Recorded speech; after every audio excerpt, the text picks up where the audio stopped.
the city, we built in the city. On Broadway. Let's see here. Where the hell is it? All right, there we go. All right. Anyways, John, we got any stupid shit in the comments section on this one? Yeah, I was searching by new to try and find somebody who hated him. Mm-hmm. Hmm. So The basically, Dark Knight was just terrible. Oh yeah. my. So the premise of this video is that Anthony thinks superhero movies ruined the arch enemy trope. Do we agree with this? Yes or no, guys? In a sense that they killed him Eh, off way too quick and they don't have them usually recur, that's what the angle I would go at if I was going to say that. Because I do I think it's think stupid that, like, especially the MCU always kills off villains after like one movie or makes them Right. irrelevant. Yeah, well, John, I get what you're saying there, John, and that is like a pretty like that is like pretty bullshit thing, but there is kind of a practical reason for this. Let me see here. I'm trying to find it. There's a TV tropes article on this. The fuck is it? Oh yeah, here we go. So I'm so saying on John. So if you could pull this actually up on your fucking web page right here, I'm sending you the link here. But it's the TV tropes article for superhero movie villains die basically. Uh, so if I yeah, let me see. If I were to basically up, I think you just hang on, John. I think just refresh the page. I think it says. I think just yeah. So oh fucking Christ, just say allow ads. All right. Where is it? Yeah, there it Already is. off to such Pause a on great the start. site. So here we go. There we So go. basically, so to retort what John just says, this is basically what I point to. So the reason why villains in comic movies always die when they always stay alive in the books is for this. So one is that comics have to come out on a monthly basis so that they can't afford to lose villains, especially if they're super popular. Whereas even the fastest movie productions take years, and they're usually adapted from material that already has an established villain group. So there's plenty more bad guys to choose from if they decide to make a sequel.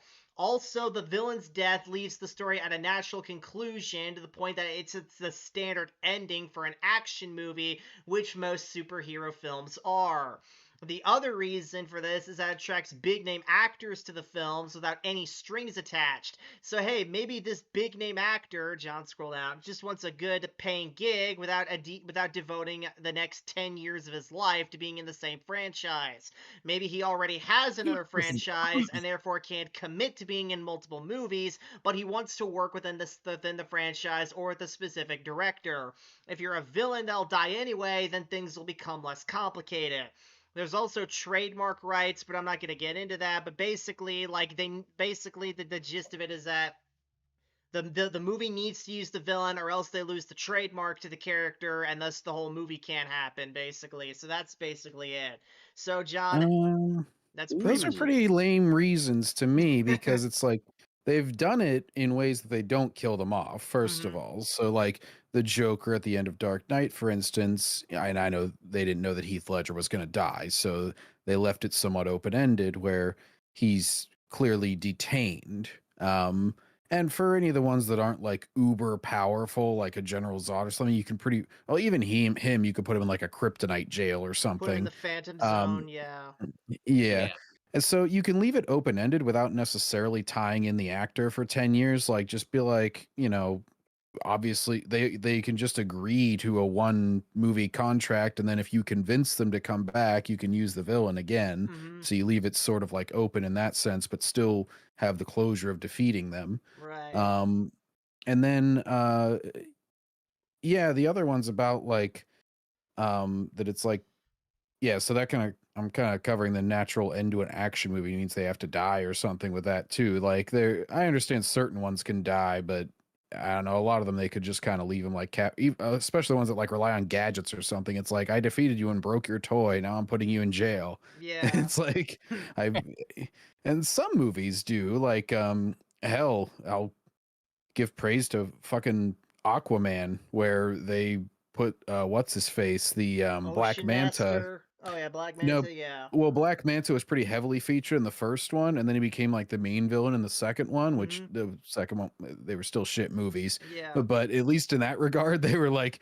they incorporated him into the plot in like a tangential sense, and then they made him more fully the character in the next one. So it felt a little more significant than just pulling a new guy out of nowhere and saying, like, oh, whenever you were a child, you slighted me. Remember that thing we Mhm. didn't mention in the last movie? Right. It was like they actually set him up somewhat.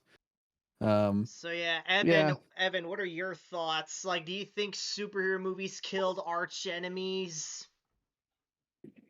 And that's kind of a double-sworded kind of question. Like, okay, if you look at the characters through the straight up movie lens, yeah, I can kind of see where you're going with there, but at the same time, if you look at the full scope of the characters through all the mediums, they're always going to be arch rivals. Like Thor will always hate Loki. Yes. Captain America will always have it out against Red Skull or Winter Soldier or whatever. Mm-hmm. And also, I don't think it really did, because even in the movies they still have these arch rivalries. Like, John, I just sent you another page. This page I just sent you, it's literally all the arch enemies in the MCU. Like, that's a movie franchise. So, like, fucking, so like, hey, right there, Iron Man and Thanos, they fucking hate each other. Even got shit in the TV shows. You have to open the folders, John.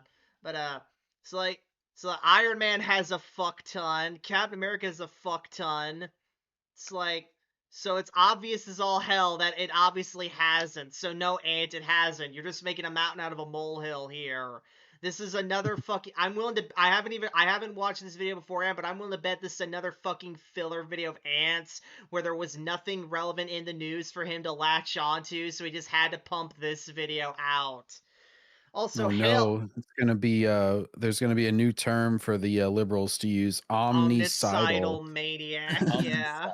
He's literally omnicidal. I don't know Yeah. how else anybody can interpret that. Yeah. Uh, also, hail Briscoe. Anyways, John, we can actually get to the fucking video now here. So anyway, let's And you got to use that. Oh, what was that shit they always used to advertise for acne? Clearasil. clear The yeah. patches. Yeah. Yeah. Yeah. Those Anyway, patches actually work wonders. Hmm. I've only heard from people that sometimes they get dehydrated or they dehydrate their skin using them or something. Heroes don't It have depends arch on the enemies stick, Pat. anymore. At least in the movies, that is to say. Spot. Barely a villain of the week. How often do we see a reoccurring big I think this is somewhat of a tangent, but it's relevant to that clip he just showed. The Spider-Verse movies, they do way too much of that shit where they're babbling while the action's going on and there's like no reflection in their character as to what they're talking about. So I'm always like Right. feeling like I have to listen extra carefully. Yeah. Like, there's all this shit flying around on screen and they're just like casually talking as they're doing it. The fucking video games do a better job of making him at least sound winded while he's doing it. Right. bad whose relationship with the hero changes and morphs over time, where entry after entry redefines their relationship. One where their dynamic is based on some core fundamental disagreement that creates either a foil or a point of conflict. Why do you ask So, questions us to which you and- already know the answers? If Ant doesn't bring me up in this, I'm gonna be severely disappointed in him. I swear to God. You Well- praise yourself as his arch nemesis. Damn right, because I am. He is mine in turn. Yes. Anyway, You and I are destined to do this forever. we are destined to. Me and Ant are destined to do this forever. That is correct. Anyway. Magneto is actually a good example of one that you keep around, and he kind of waxes and wanes as far as how important he is to the plot. But yeah, he totally went through all those Fox X-Men movies, basically. Yeah. Yep. I can think of two examples in modern cinema that really continue the arch enemy trope in modern superhero filmmaking. That being the Kingpin in Daredevil, and that's more TV anyway at this point, and Magneto with the What do you mean more TV? Literally, the example that you're giving is all TV. Yeah. entirety of the X-Men. Magneto is probably the only supervillain who is consistently defined in his various appearances by his changing dynamic with the heroes and mutants and humanity. Oh my god, it's queer coded. These two Oh my relationships God. change over time. Oh, They are no. reoccurring. They are omnipresent. But often we see something different. Not omnipresent. Kingpin was gone in Daredevil season 2, basically. Yeah, yeah. But he has been Briscoe. 3 out of 4. Yeah, Briscoe says Ant is rocking the screaming Trump lesbian haircut. That he is Briscoe. Yes. It's Stoned Ant. Oh no. Oh no. Anyway. Oh no! happening, even with characters we associate as the hero's arch nemesis. We see something strange occur. In traditional superhero storytelling, these two characters, the hero and his arch enemy, they might meet once or twice, if that, in some The iconic Vulture is not his arch enemy. No, Ant. come on, Ant. No, just Far, far, he far may from his arch he enemy. may have been his one of his earliest villains, but his arch. No, come on, no. Anyway. and then never get mentioned again, or the ripple effects of their actions will have ramifications down the road. But we won't see them fight again and again and again and change the dynamic like we do in the comics. What ends up happening is the arch enemy is typically a one-off villain, or they become absorbed into the arch villain of an overarching series of movies. There is Loki, who's not an example. We'll get to him later. Oh god, use the Loki show when they fucking ruined him. Yeah, already, Yeah. Ant. We're docking you for that. You're not allowed to use that show. It's shit. Use the Vulture clip for Spider-Man's arch nemesis. I know later he showed Green Goblin, but it's like, why show that as your thing when you're talking about it? And then he uses the fucking Loki show when talking about Loki, and now he's Mitch McConnell Ant in this still frame. He's like, I gotta get that fucking oh, screenshot. I'm turtling. Oh. It's turtly awesome. Anyway. Why are so many superhero films foregoing the idea of the archenemy? And what impact does that have on the cinematic superhero? And how might James Gunn's Superman and the MCU's Fantastic Four either buckle that trend or continue that they are trend? not. No. Well, they couldn't even be good for one movie with their villains. So yeah. Galactus was a big nothing burger who pretty much was just like a space vacuum trying to get a baby / fat bastard. He was like, I want to eat you, baby. And then fucking Lex Luthor in Superman was just like, he literally exposited his entire character in a speech. He's like, I know I'm arrogant and here's why. And it's just like, wow, we're gonna do this in the middle of the fight. Great. Yeah, also he showed female Silver Surfer there, and Ant was seriously like fucking defending that, like no, this objectively looks better than Doug Jones from 2005. No, it fucking doesn't. How dare he shit talk Doug Jones? He totally took a shot at your buddy there, Evan. He totally did. Just ask him on Twitter, be like, why do you hate Doug Jones so much? Are Yeah. you willing to defend your hatred of him? Do it, He'll be Evan. like, I never said I hated him. I just said I hated his CGI. Anyway. You ask questions Not Doug's before fault. I know the answer. Yeah. Patrick Stewart should have been Lex Luthor at some point. I just thought of, because since he showed a bald man right after talking about Lex Luthor. Yeah, I personally, and I know this would have been typecasting him, but I would have casted him as Mr. Freeze. Yeah. I actually think that was the plan if That Tim Burton stuck around to do the last two old Batman films. He wasn't. Anyway. Damn shame. Well, to trace the history of the superhero arch villain on film, you gotta go back to Richard Donner's Superman. Now, earlier adaptations from the old Captain Marvel serials to the old Batman serials in the 40s usually had maybe World War II propaganda as the big bad, or some incorporated antagonist therein. Superman vs. the Atomic Monster is actually the first on-screen appearance of Lex Luthor in a film like this. So it's Nice to know what Ant googled. First appearance of Lex Luthor on film. Yeah. Oh, ooh, you sound like I'm a factoid monster. Yeah, I mean, hey, John, he's got to flex his nerd cred. Know what I'm saying? Anyway. Of an arch enemy from the comics becoming an arch enemy on screen. We got the Batman from the 60s, the Adam West series, and the associated. The Bat Burger. I wonder how Bat tastes. Mm. They must really be expensive, though. I imagine it's hard to find enough bats to make a lot of burgers like that. Right, yeah.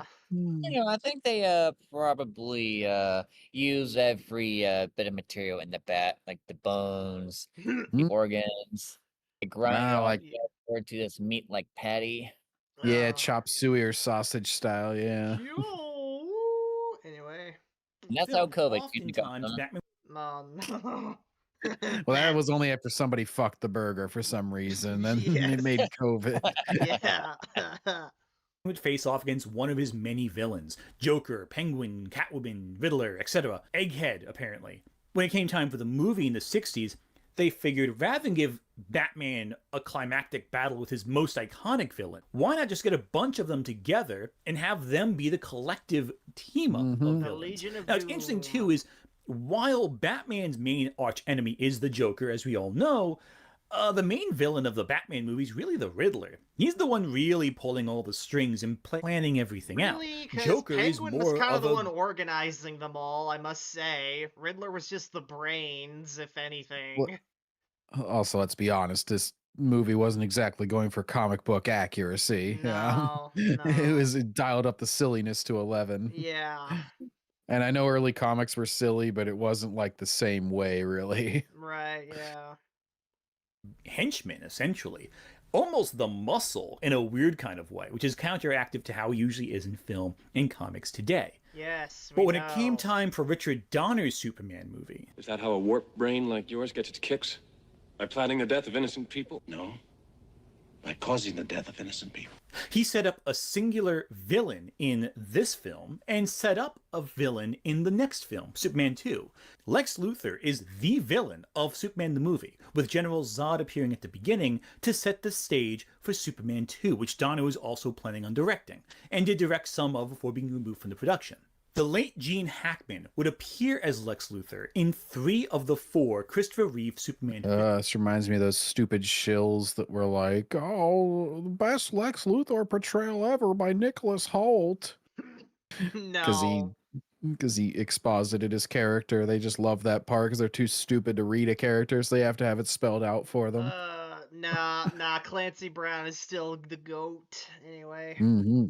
films as either the primary big bad or a supporting villain who spurred things on for the real villain of the film to take center stage later on. Nuclear Man. Superman changed from film to film, but he served the same core role, though it should be noted that Lex only is a threat to Superman in the last third of the original film. The first 2/3 of it basically are more Superman existing in society and coming to in terms of his powers and becoming a stronger person as a result. But I digress. Superman 2, it's very interesting because he's more of a catalyst to help General Zod out, or he kind of weasels his way into the Zod storyline. Revenge! Revenge! 4, he takes it stage again at first, only to then secede his villainy to Nuclear Man, the villain that's I don't think it's secede. I think it's just seed his villainy. Yeah, I don't think, yeah, he's film and just... not at all remote. He's not like separating himself from it. You're seeding No. it whenever you're like giving it to someone else. Yeah. Lex is pretty much just like taking a back seat in this movie, and he's just giving it to Nuclear Man because he's the more like direct threat at that point. Yeah. Anyway. It's also strange that he's only doing Richard Donner's Superman when there's Superman Returns is technically supposed to be the same continuity. I wonder if he'll cover that. Maybe, I don't know. 'Cause that has man. Lex Luthor as the main villain again. Wrong! Like Yeah. Tomorrow. at all. Why are you asking? Nuclear Man has better nails at, of course. In Oh, Luthor is the villain. His relationship with Superman defines the conflict that he provides. He's always changing, always shifting, always adapting to the situation, with new characters to bounce ideas off of and new threats to push against with his brilliance and knowledge. But at the end of the day, Lex is the catalyst for everything. Peace. So George Lucas directing Superman. He's just like, Lex is the key to all of this. Yeah. the next major superhero film to come out was Tim Burton's Batman, one of the most Yeah. iconic films of all time, at least in the 80s anyway. No, I Batman wouldn't say sets that, a major no. precedence. God, this is going to just turn into a superhero movies history lesson where he's just going to recap every fucking major superhero movie that came out for the past 50 years. And if it's just gonna do that, then just put him on 1.15, John. I ain't got time for him. This isn't fucking film school, and fucking Christ, keep it 10 words or less. Yeah, you're the worst type of teacher if it was film school. The one that just fills time and thinks they're smart. He's like Ben Stein in Ferris Bueller's Day Off. It's like he just puts half the class to sleep. I swear to God. That many other films would follow. One that I think maybe didn't really help all that. Yeah. The villain needs to die by the end of the film. Joker dies at the end. Batman kills him, basically. And while there were plans to bring Joker back in a hallucination in the unmade film... Whoa. I like Returns better. All right, well, yeah, I don't care. I'll piss off the old fucking fans. Batman 89 is a bad movie. I don't give a fuck. Anyway. Fifth Batman film in the series, that never happened. Joker and Batman essentially make each other. They're responsible for the other's creation. But after Joker dies, Batman barely acknowledges Joker. There's a reference to him in Batman Forever, yes, but that's in relation to Two-Face and Dick Grayson's enemy relationship, and how that informs how Batman treats Dick Grayson and how he plans to mentor Dick to Batman Forever. Pain doesn't die with Harvey, it grows. So you run out into the night to find another face. What are you laughing at? There's no chance of Joker coming back and causing more mayhem. No chance of them changing and developing over time. We see the momentum of their relationship Thanks, Captain Obvious. Oh my God. Yes, he doesn't come back like in Arkham Knight whenever he's dead, but he comes back in Batman's head and they fucking force him back in the story. Yeah. Yes, Briscoe, Ant makes women dry. That is correct. It's also why I don't believe he has a fucking wife. I just do not believe he has a wife and child. Well, you know, he's in a financial relationship with his wife. In other words, he pays her money and gives her a house, and in exchange he gets to watch her have sex with the other dudes that make this kid. Yeah. Anyway. Crux in the first film and come to a satisfying conclusion. Oh yeah, apparently Backseater's been doxing him according to that random guy on Twitter. Oh no.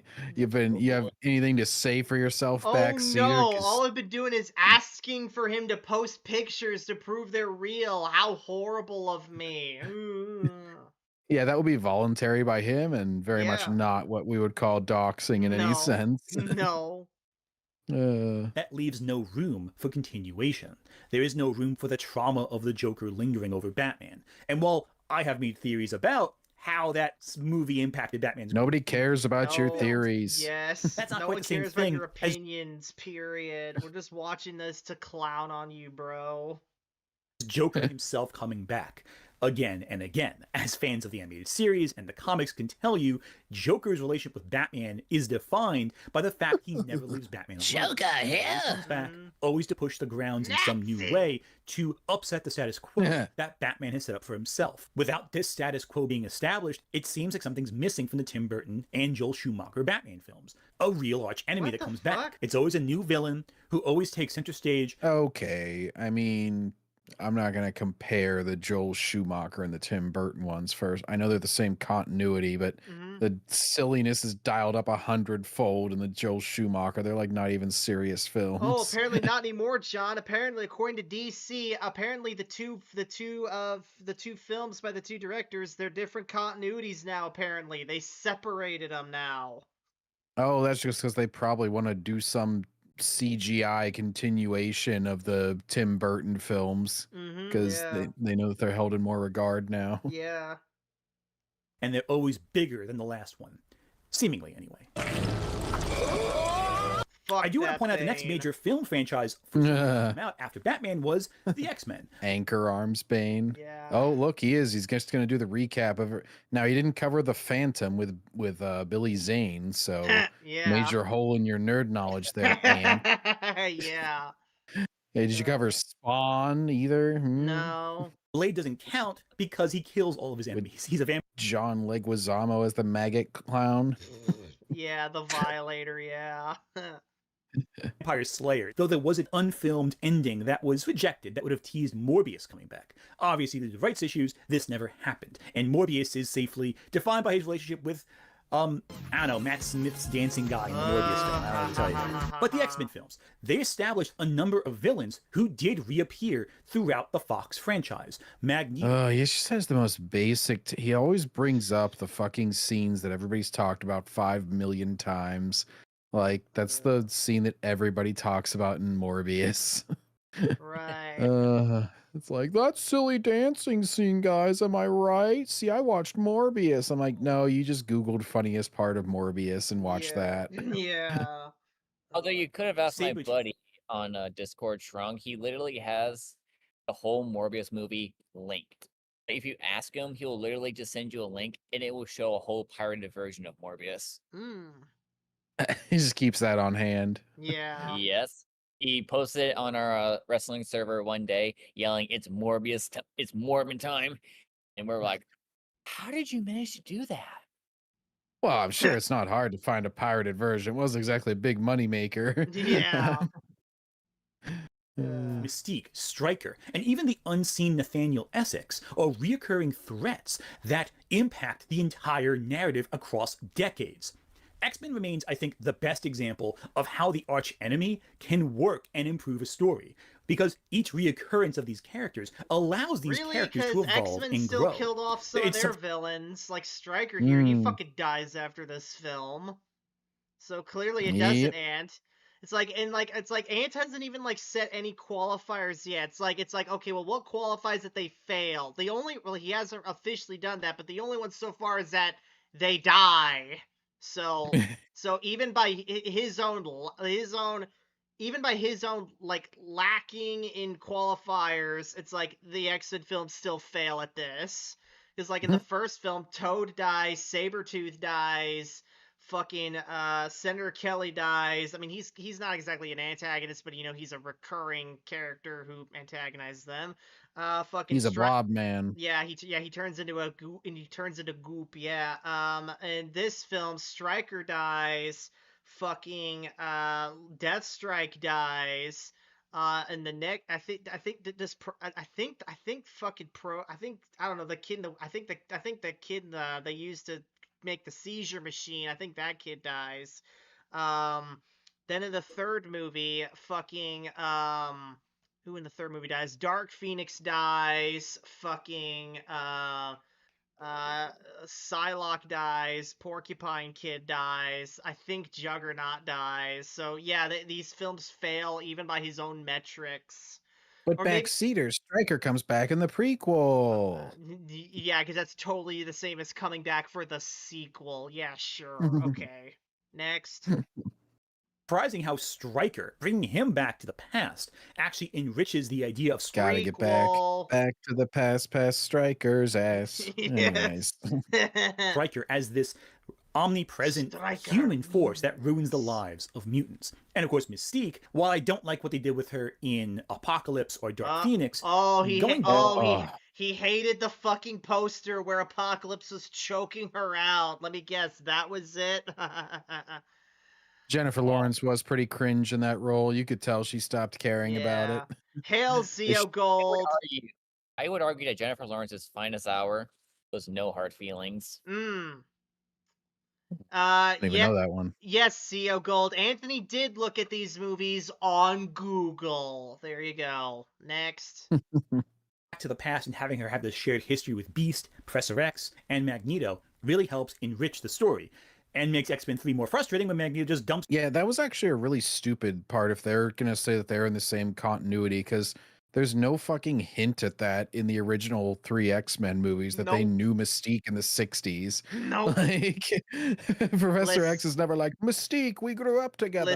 Don't do this. Listen, John, the X-Men movies are so bad at continuity that they literally have an entire page on TV Tropes explaining how crap it is. Oh, and they finally made one that, like, they were like, oh, we reset the whole timeline, guys. Now we get a fresh slate with this young cast. And then in like the next movie, they immediately fucked it all up again. They were like, Days of Future Past. We got the hard reset. We said goodbye to the old cast. Now it's a new timeline. And then fucking everybody just hated Apocalypse right away. And they already messed the entire universe up again. Yeah. her when she gets depowered. I think it's really stupid, and I hate that choice. I don't like X-Men 3. It's the worst one, in my opinion. In part because it makes Magneto, this complicated, nuanced character who's been developed over 2 films, into a generic bad guy who has to be stopped permanently by the end of the film. This is totally in line with Magneto's goals, dumbass. Actually is one of the changes that immediately got revoked, even by the end of that film, teasing Magneto getting his powers back. Because even Brett Ratner realized, without Magneto, you don't have a very strong movie, because his Yeah, X-Men 3 was really annoying because it like half-assed everything. It's like, oh, Magneto lost his powers, but not really. Professor X died, but not really. It's just Cyclops like, died, but not really. Oh, well, actually, yeah, really in his case, yeah. Briscoe, Jennifer tripping over everything Lawrence. That is correct. Hail, Melissa Lord. Anyway, next. Relationship is so compelling. It forces the X-Men to question, are our motivations good? Are our actions good? Are we really trying to protect the society that hates and fears us? Is that productive? Is that beneficial? Yes. Magneto says no, because society has feared and hated us for so long, He's an we need to enact vengeance upon it. Magneto's the villain. Yeah, shocker. It's just like if Osama bin Laden was like, oh, why do these Americans hate me so much? I just keep blowing them up.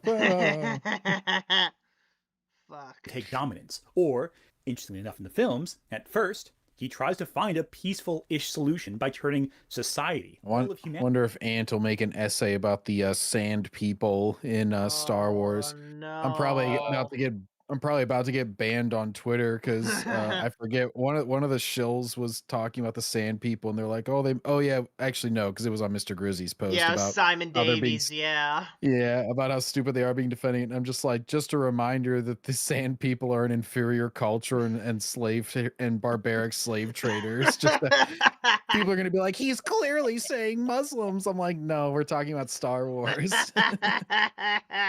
Yeah. Into mutants. Yes, it's an invasive decision, but it is less violent than his choice in X2, which is essentially eradicate all humanity using the weapons humanity built to destroy all mutants.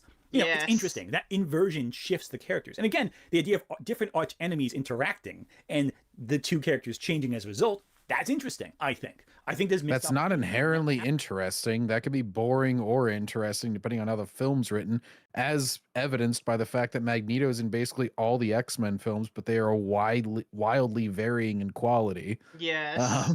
Yeah. So he's just like, ooh, he always does this where he talks about like a very general concept that could like be applied well or horribly, and he's just like, oh, that's interesting, so it's good. Well, I like it. Yeah, it's like John, I don't know if you watch any videos on Kino's channel, but like Kino's arch enemy, Colin, he has this exact same fucking like mentality where it's like, hey, as long as I like the film, it's good and it's interesting. That's it.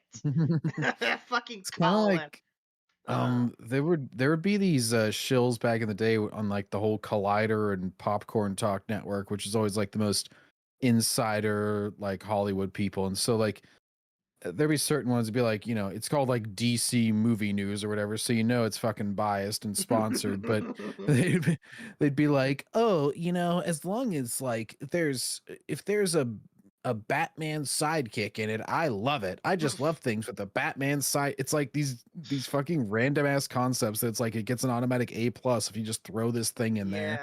Like the fucking clapping seals. They're so easy to please. Well, shit. Batman and Robin had Batman sidekicks. I guess they must love that movie then.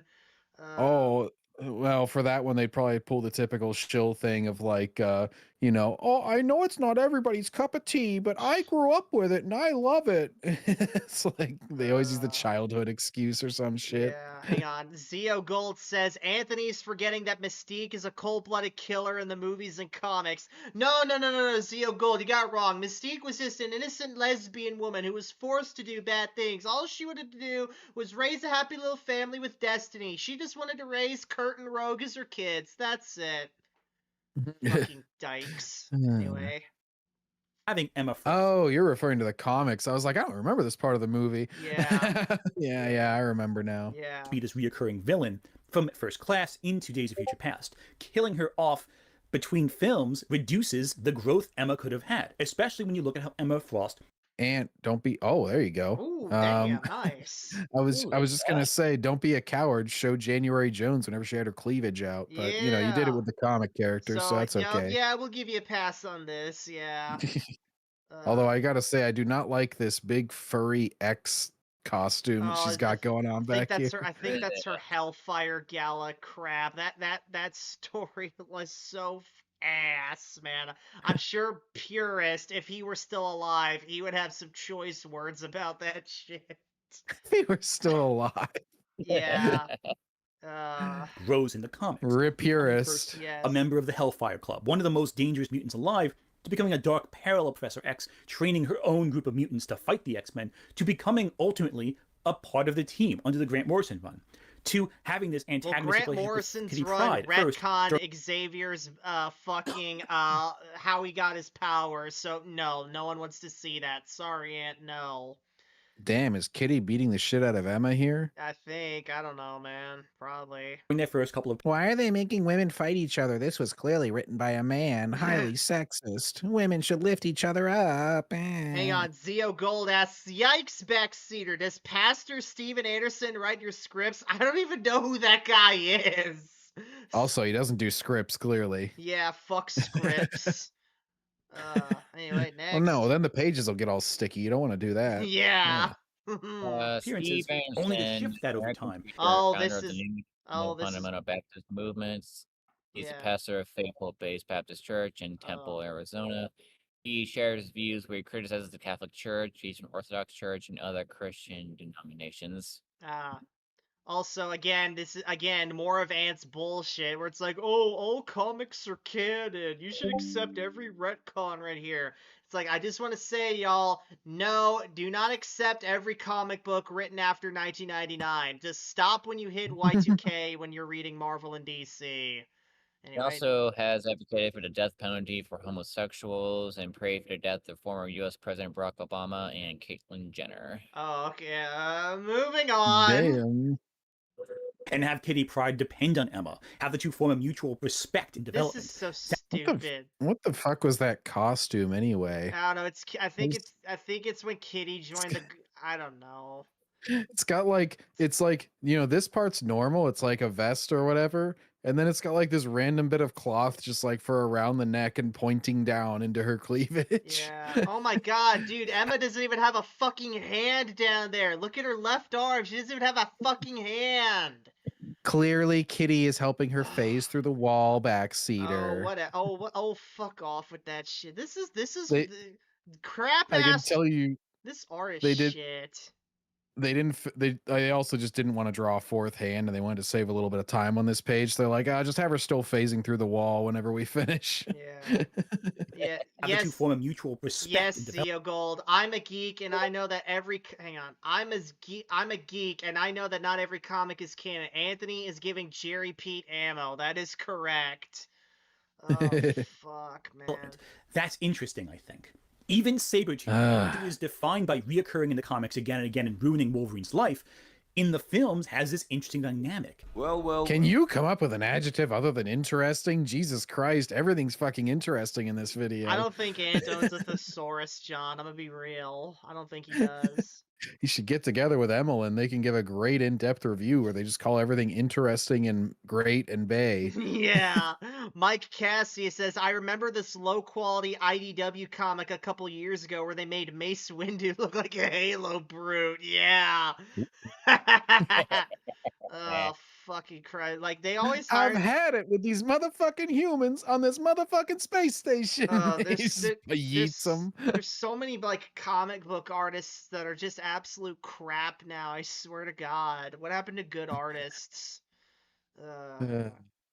They were too not diverse. Yeah. Look what the cat dragged in. I think X-Men Origins Wolverine's not a very good movie, but I love the dynamic that Sabretooth and Logan have in that film. And I really wish that we brought Sabretooth back in Logan at some point. He They were died planning to in at the one point to first have Liev Schreiber movie. Oh, yeah. return as Sabretooth briefly.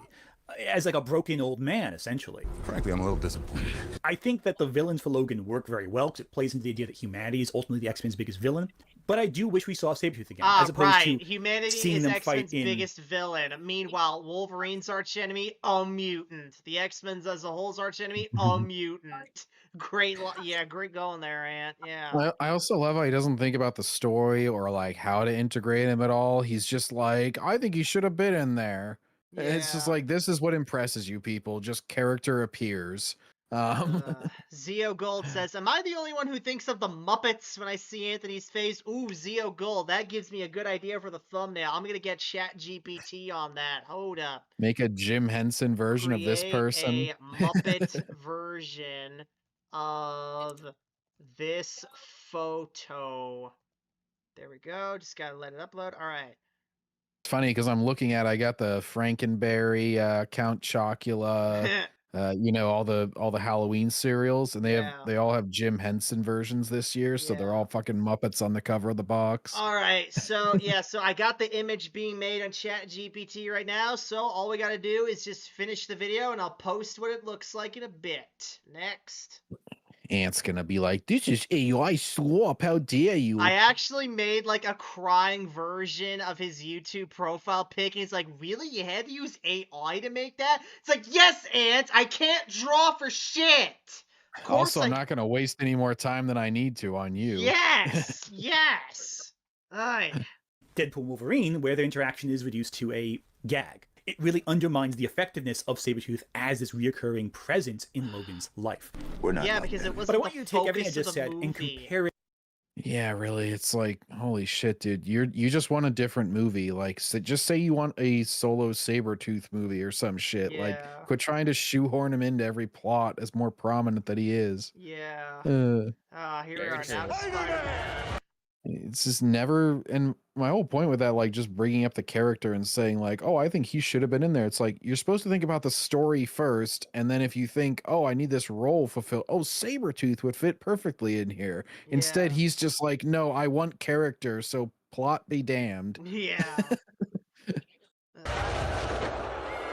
My name's which killed off every major villain after the first appearance. Don't tell Harry. Of Harry Osborn, who's built up over the course of 3 films, only to, in the first instance of him being a villain, he hits his head and gets knocked out. Which, great. I always thought Doc Ock's restraints in that scene were so lame. Like, as soon as Spider-Man wakes up, he just fucking flexes out of them. It's like, why did you even bother with that, Doc Ock? It was really for show.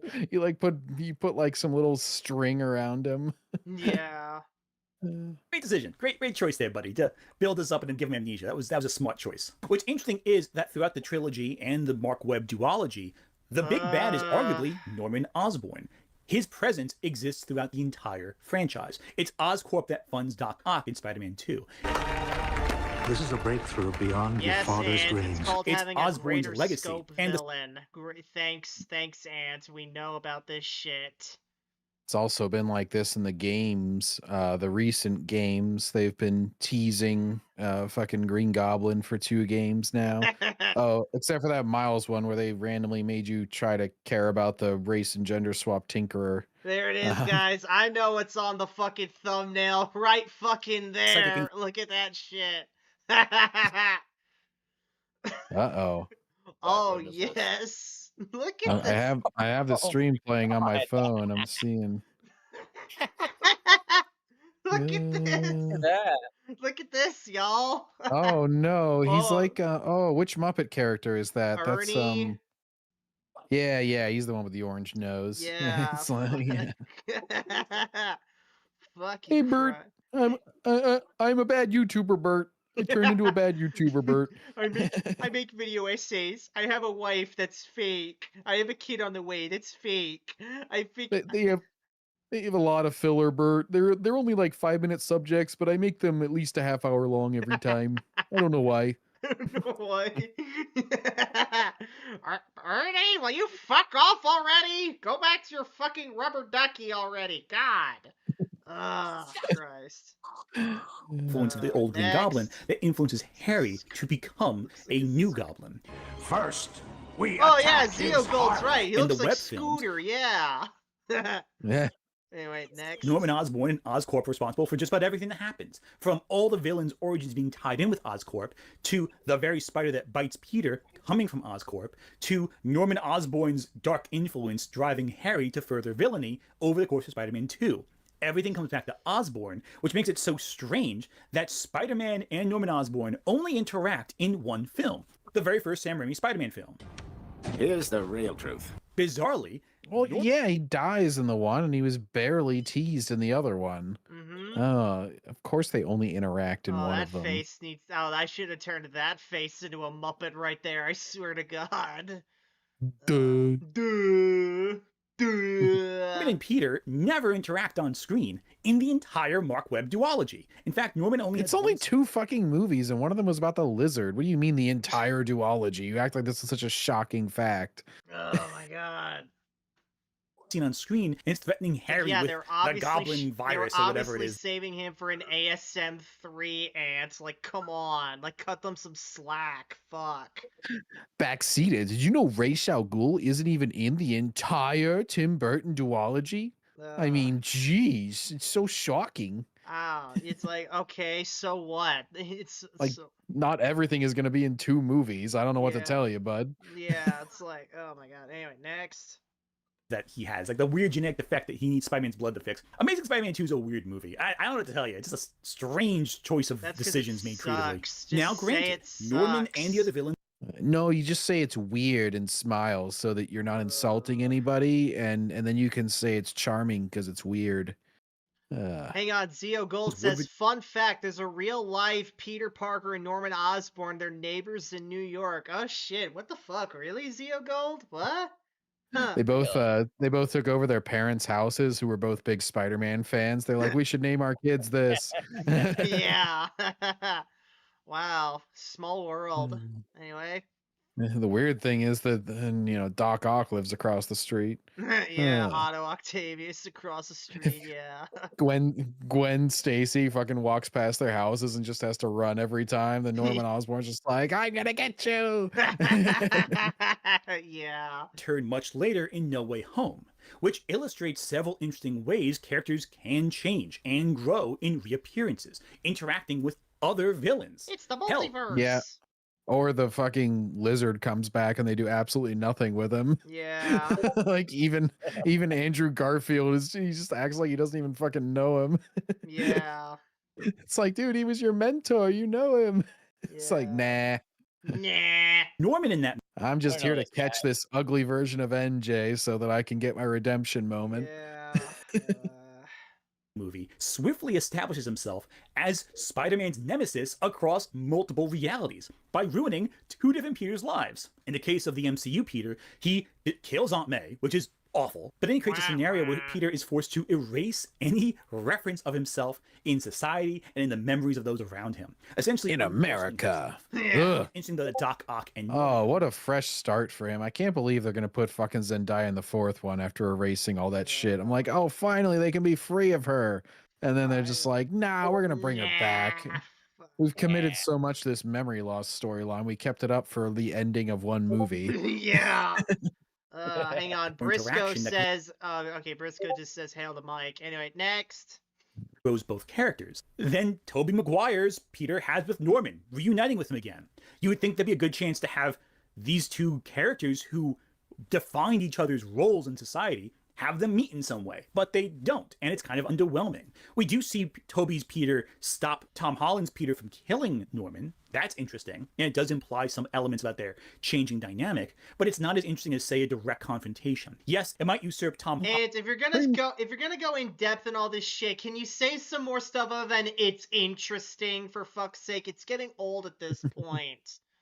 And pretty much the only in the interaction we get with a villain that's like anything character based is Toby Peter talking to Doc Ock.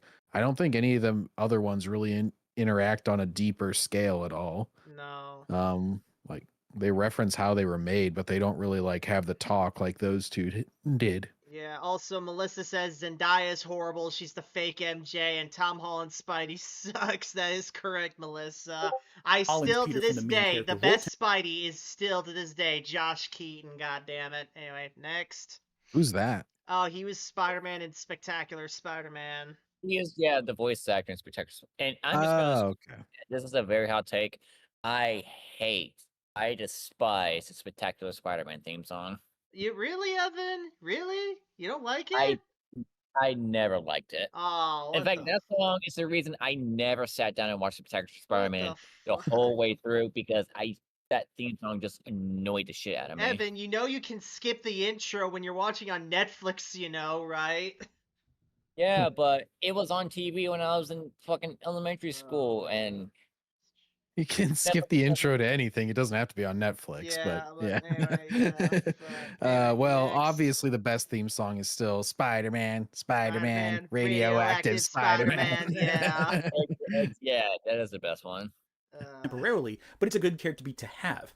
And we know that because we Willem see Peter Dafoe. interact with Doc Ock in a really great way. Hold on to that. Put in your pocket, we'll come back to it later. Oh, shut the fuck Unfortunately, a lot of up. problems I have come back to the Dark Knight trilogy. Why do you have to be so annoying even when you're making the same point as me? Oh, Yeah. hold on, yeah, put in your pocket. Come on Yeah. back later. We got Briscoe hang on, Melissa says Toby equals Spider-Man. I mean, I guess in terms of live action, but nah, sorry, Melissa. Just overall, Keaton's better.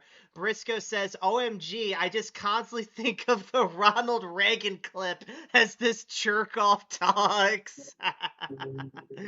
Yeah, true, yeah. Zeo Gold says, I would have liked having Living Laser, Blizzard, Whirlwind, and Madame Mask in the Iron Man movies, but I still like them. Yeah, pretty much, yeah.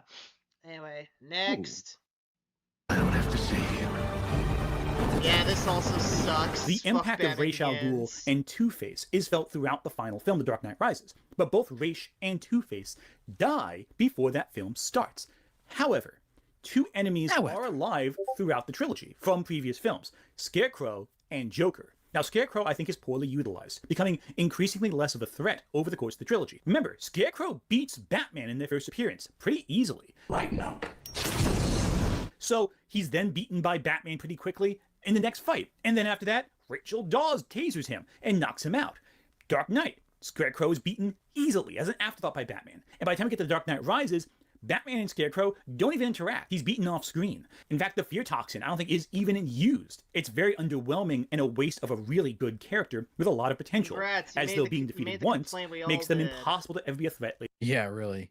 He's pretty much there as a cameo to like draw some continuity between the movies, but yeah, he's pretty much like it could have been anybody being the judge in the third one. Yeah, Melissa Lord Go says on. Batman Begins is the best Batman movie, not even close. I mean, yeah, pretty much, yeah.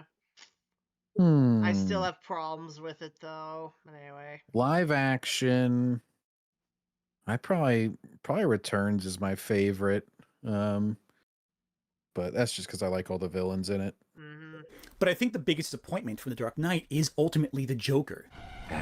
Really? The Joker was disappointing to you? Yeah, Heath Ledger's real-life passing made it really difficult to use the Joker again. They could have It undermined the recasted potential him. role Joker might have in the third film. That's true. These Hollywood studios have really knee-jerk reactions. Like it happened with Chadwick Boseman too, where they just decided to profit off of his death and make the entire movie like about him dying, which was pretty gross by Disney. Yeah. You know, his whole family gave Marvel the blessing to recast. And then they recast him. didn't. Yep. Yeah, instead they decided to go with Shuri. Claim is a respect thing. They say, "Oh, we're just gonna retire the character so no one else could play him," because Chadwick Boseman owned the role, even though Chadwick Boseman literally said himself, almost to the point where he was nearly passing. He straight up said, if he does die, he will be more than happy to see someone else, take over the role as T'Challa, because he wanted T'Challa to be a legacy role. He wanted actors in the future to play T'Challa. Yeah. Melissa Yep. Lord. Yeah, hang on. It's just part of this bullshit because part of the reason why a lot of Hollywood people are so hesitant to recast is because they know that, hey, when people get attached to the story in the movies and whatnot, they get attached to the characters, and in turn they get attached to the actors who play them, and any attempt to recast them will usually result in outcry, basically.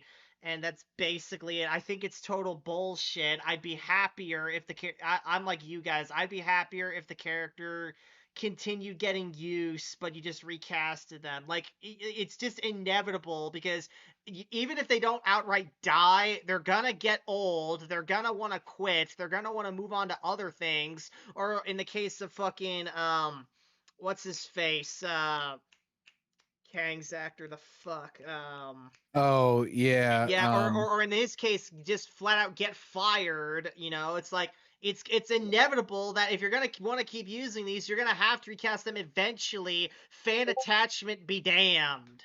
So yeah. It's already happened with actually all three of the most popular superheroes have had multiple recasts done. Yeah. Some of them pretty rapidly with Spider-Man and Batman, and then Yeah. well, even Superman now has been done in pretty rapid succession the last few times. So Yeah, and even if you don't want to say like, oh well, those are all different continuities, so it's okay to recast them all in there. I mean, okay, and I know I mentioned that they separated them earlier, but when they were still the same, they recasted Batman with Val Kilmer after Michael Keaton was like, I don't want to come back. So you can still do it. Also, thank you, Melissa, Jonathan Majors. And yes, Melissa, yes, do what James Bond does. Just recast. Yeah. Just plain and simple. It's like, I'm so yeah, sick of this bullshit. It's like, oh, it's just impossible to find someone who can equal up to them. Like, no, I don't care. Just recast. Find someone oh, else. It's like your that basic what? that just goes back to Hollywood PR where they want to say like this actor was born for this role. They're irreplaceable. I'm like, no, they're not. I No, know there are plenty no, of no, competent no. actors that fit this demographic or whatever that you need to cast for it. It seems like it's whenever they die tragically or suddenly, it's like an Yeah. unwritten rule that you're not allowed to recast, because it happened with like Princess Leia. It happened with Chadwick Bose or T'Challa. And it happened, I forget, there was one other one I feel like where they William basically Hurt. like, oh, actually Heath Ledger. Yeah. But yeah, Okay. William Hurt also. Yeah, that's true. Yeah, when in But those case they always say, "Oh, it's out of respect for the deceased," and that bullshit. Yeah. it's like you don't have to be disrespectful to them. Just have the new actor be like, look, I can never do what he did, but I'm hoping to carry it on as best I can. Same But that guy, would different involve them actually, face. yeah, that would involve them actually having fucking humility and like honoring the past, which they never want to do because they're just like, I'm a unique voice. I'm better than everybody else. Yeah. Anyway, However, next. by that same metric, why did Nolan never even reference the Joker? There's no reference to the Joker in The Dark Knight Rises at all. There's reference to Two-Face, yeah, of course, so there is impact that Joker left behind him, but no one mentions a crazy clown in Arkham. Hell, better question, The where the fuck novelization is Arkham did. in these movies? Arkham is mentioned in the first film alone and never comes up in conversation ever again. Blackgate Prison becomes the primary place where all the bad guys are dumped in. Because it's like the super gritty, realistic thing. So they can't have like the comic book Arkham where they're, they got Where all it's their like a crazy medieval looking cells and place, yeah. yeah. Yeah, and also this does go back also to that that Gotham just like kind of lacks a personality or a unique look at all because Yeah. it was made to be so realistic and It's stuff. just New York City, yeah. Yeah. Or Chicago, or Mhm. some was filmed in Pittsburgh for The Dark Knight Rises. We got the worst one, everybody. Woohoo! Yeah. Oh, SWA And says it's just a generic justice for purist. I don't know what he's gonna do now. I don't know, SWA. I think he's just gonna pass on. But I think Bane of the Shills is gonna fill his spot very nicely. Yeah. Anyway. Yeah. Well, unfortunately, Backseater, that channel was also banned recently. What? Are you shitting Yeah, me? after the stream last night that I appeared on, apparently, I don't know, somebody probably flagged it for, I don't know, being a banned account or something. If they were accusing them of being purist or something, I don't know. I thought Bane and Pyrrhus were the same person. No, they're very separate people. I don't know what you're talking about. Oh. Hodgepodge of criminals that Batman happened to put away Assholes. previously, but nothing really else. And this results in a weird trilogy where Batman never has a main nemesis other than the League of Shadows, a vague conglomerate of assassins with a completely new roster and leadership and goal in each of its two separate appearances. it's almost like a totally different organization. There's not really much of a chance for their dynamic to evolve with Batman's, at least meaningfully anyway. I think it's interesting to compare how the League of Shadows changes from film to film to how Hydra changes in the MCU from Captain America 1 to Captain America 2. Boy. While they are run by different people, it's a different organization, it's all different. It feels like a continuation of what happened in the previous film, that Captain America's dynamic with Hydra has changed and evolved as time passes. Whereas with the League of Assassins, under Bane's leadership, it doesn't feel like it's changed since fighting Batman. It just feels like it's doing the same thing. Like they're back for a second go around, but the League is secondary to Bane. If I pull that off, will you die? No. You? Bane is the big bad of that film, and he's using the League as a generic army. It could be anyone. There's no reason to think the League of Assassins is the same group Batman fought. But whenever people talk about my movie, it's better than the Anchor Arms version. Come on. SWA says F the YouTube bots. Yeah, F the YouTube bots. Bane, are you gonna F Bane, do you agree? Do you agree to F the YouTube bots? Well, I sort of sound like a robot fucked a human, so I suppose I should be with that. Okay, Omnitron. Anyway, next. Did you say you saw my daddy? Omnitron, where are you? In the first film, outside of being told they're the League of Assassins. If you weren't told that, you would have no idea, because there's nothing emblematic, nothing interesting, nothing distinct about the League of Assassins in The Dark Knight Rises. Least of all when Talia al Ghul shows up, and that becomes the real big bad of the film, at the last second. A secret twist villain that doesn't really do anything all that different, and her motivation is barely even revenge. It just seems like it's just continuing the villainy of the movie because it needs a villain. We never get a good strong sense of her motivations or thought process or anything. We're told a few things about her, but it's not demonstrated through the action of the narrative. Two of the best lines in the movie he hasn't gone over yet. Yeah. Bane's like, you came back to die with your city. And then Batman's like, no, I came back to stop you. Yeah. I feel like Bane should have just been like, yeah, I know, but I was just, never mind. You're not very good at comebacks. Anyways, let's fight.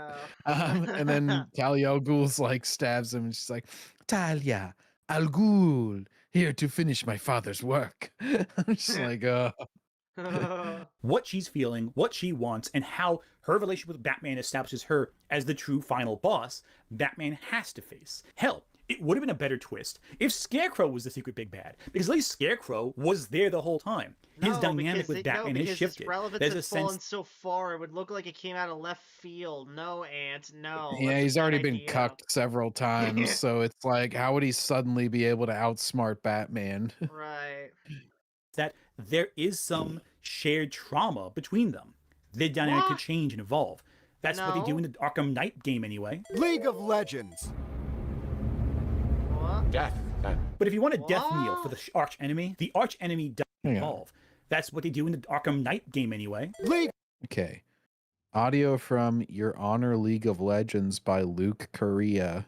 Okay. League of Legends. Death. But if you want a death kneel for the arch enemy died in the MCU. Because, no, it let's didn't. be honest, I literally had films that TV tropes page. No, it absolutely did not. No, it but refused to bring villains back for a second appearance. And even then, if a villain does come back, they rarely face their original hero a second time. In the first 3 phases of the MCU, a small number of villains show back up a second time. There's Loki, of course. Odin's son!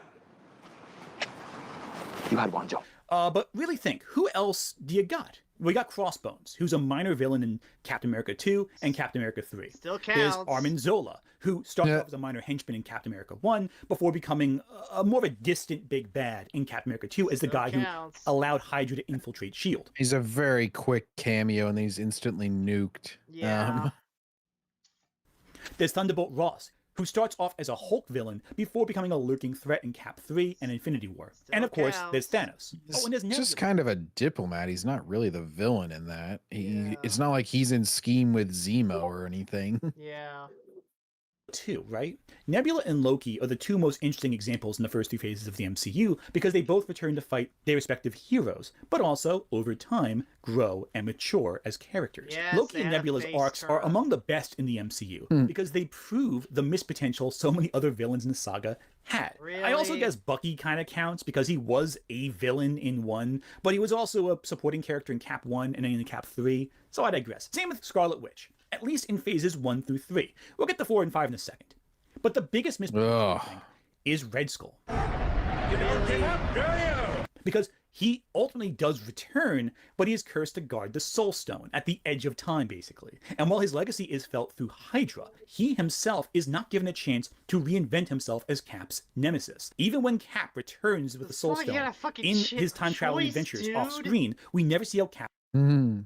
and Skull interact. And that's a shame. Red Skull helped form Captain America. Oh, what was he going to interact with him once he was the guardian of the Soul Stone? He'd be like, here's the Soul Stone back. Whoa, Red Skull. He'd be like, oh, hello, Stephen. I have been here since World War II. It's very cold and dark here. Okay, well, here you go. Like, they weren't going to fucking fight. What was he? He's got a cosmic role or whatever now. Yeah. Exists to fight the Red Skull. It's because of Red Skull that Cap lost his chance to be with Peggy Carter. Why not bring the Red Skull back in the modern era? Have them both be men displaced from time. Yes, I do realize that having 3 different people who came from World War II alive in the modern day with him and Bucky would be a little redundant, but Red Skull's an interesting villain who I think you can do a lot with. A guy who is unambiguously evil. He's unambiguously the bad guy, and you gotta deal with him somehow. Much like how I wish the Hulk confronted Thunderbolt Ross or Abomination after Well, they the Incredible lacked Hulk the movie. Because rights, phases so 4 they and 5 couldn't. saw Yeah, well, they did throw the Abomination in She-Hulk and had them fight briefly. Yay. He's just bitching about shit beyond his control at this point, and his only real justification is it's interesting. Oh my god, This hypothetical thing could be interesting, and the interesting. He's taking forever to get to his fucking thesis point, and all he's doing is just fucking recapping shit everyone already fucking knows.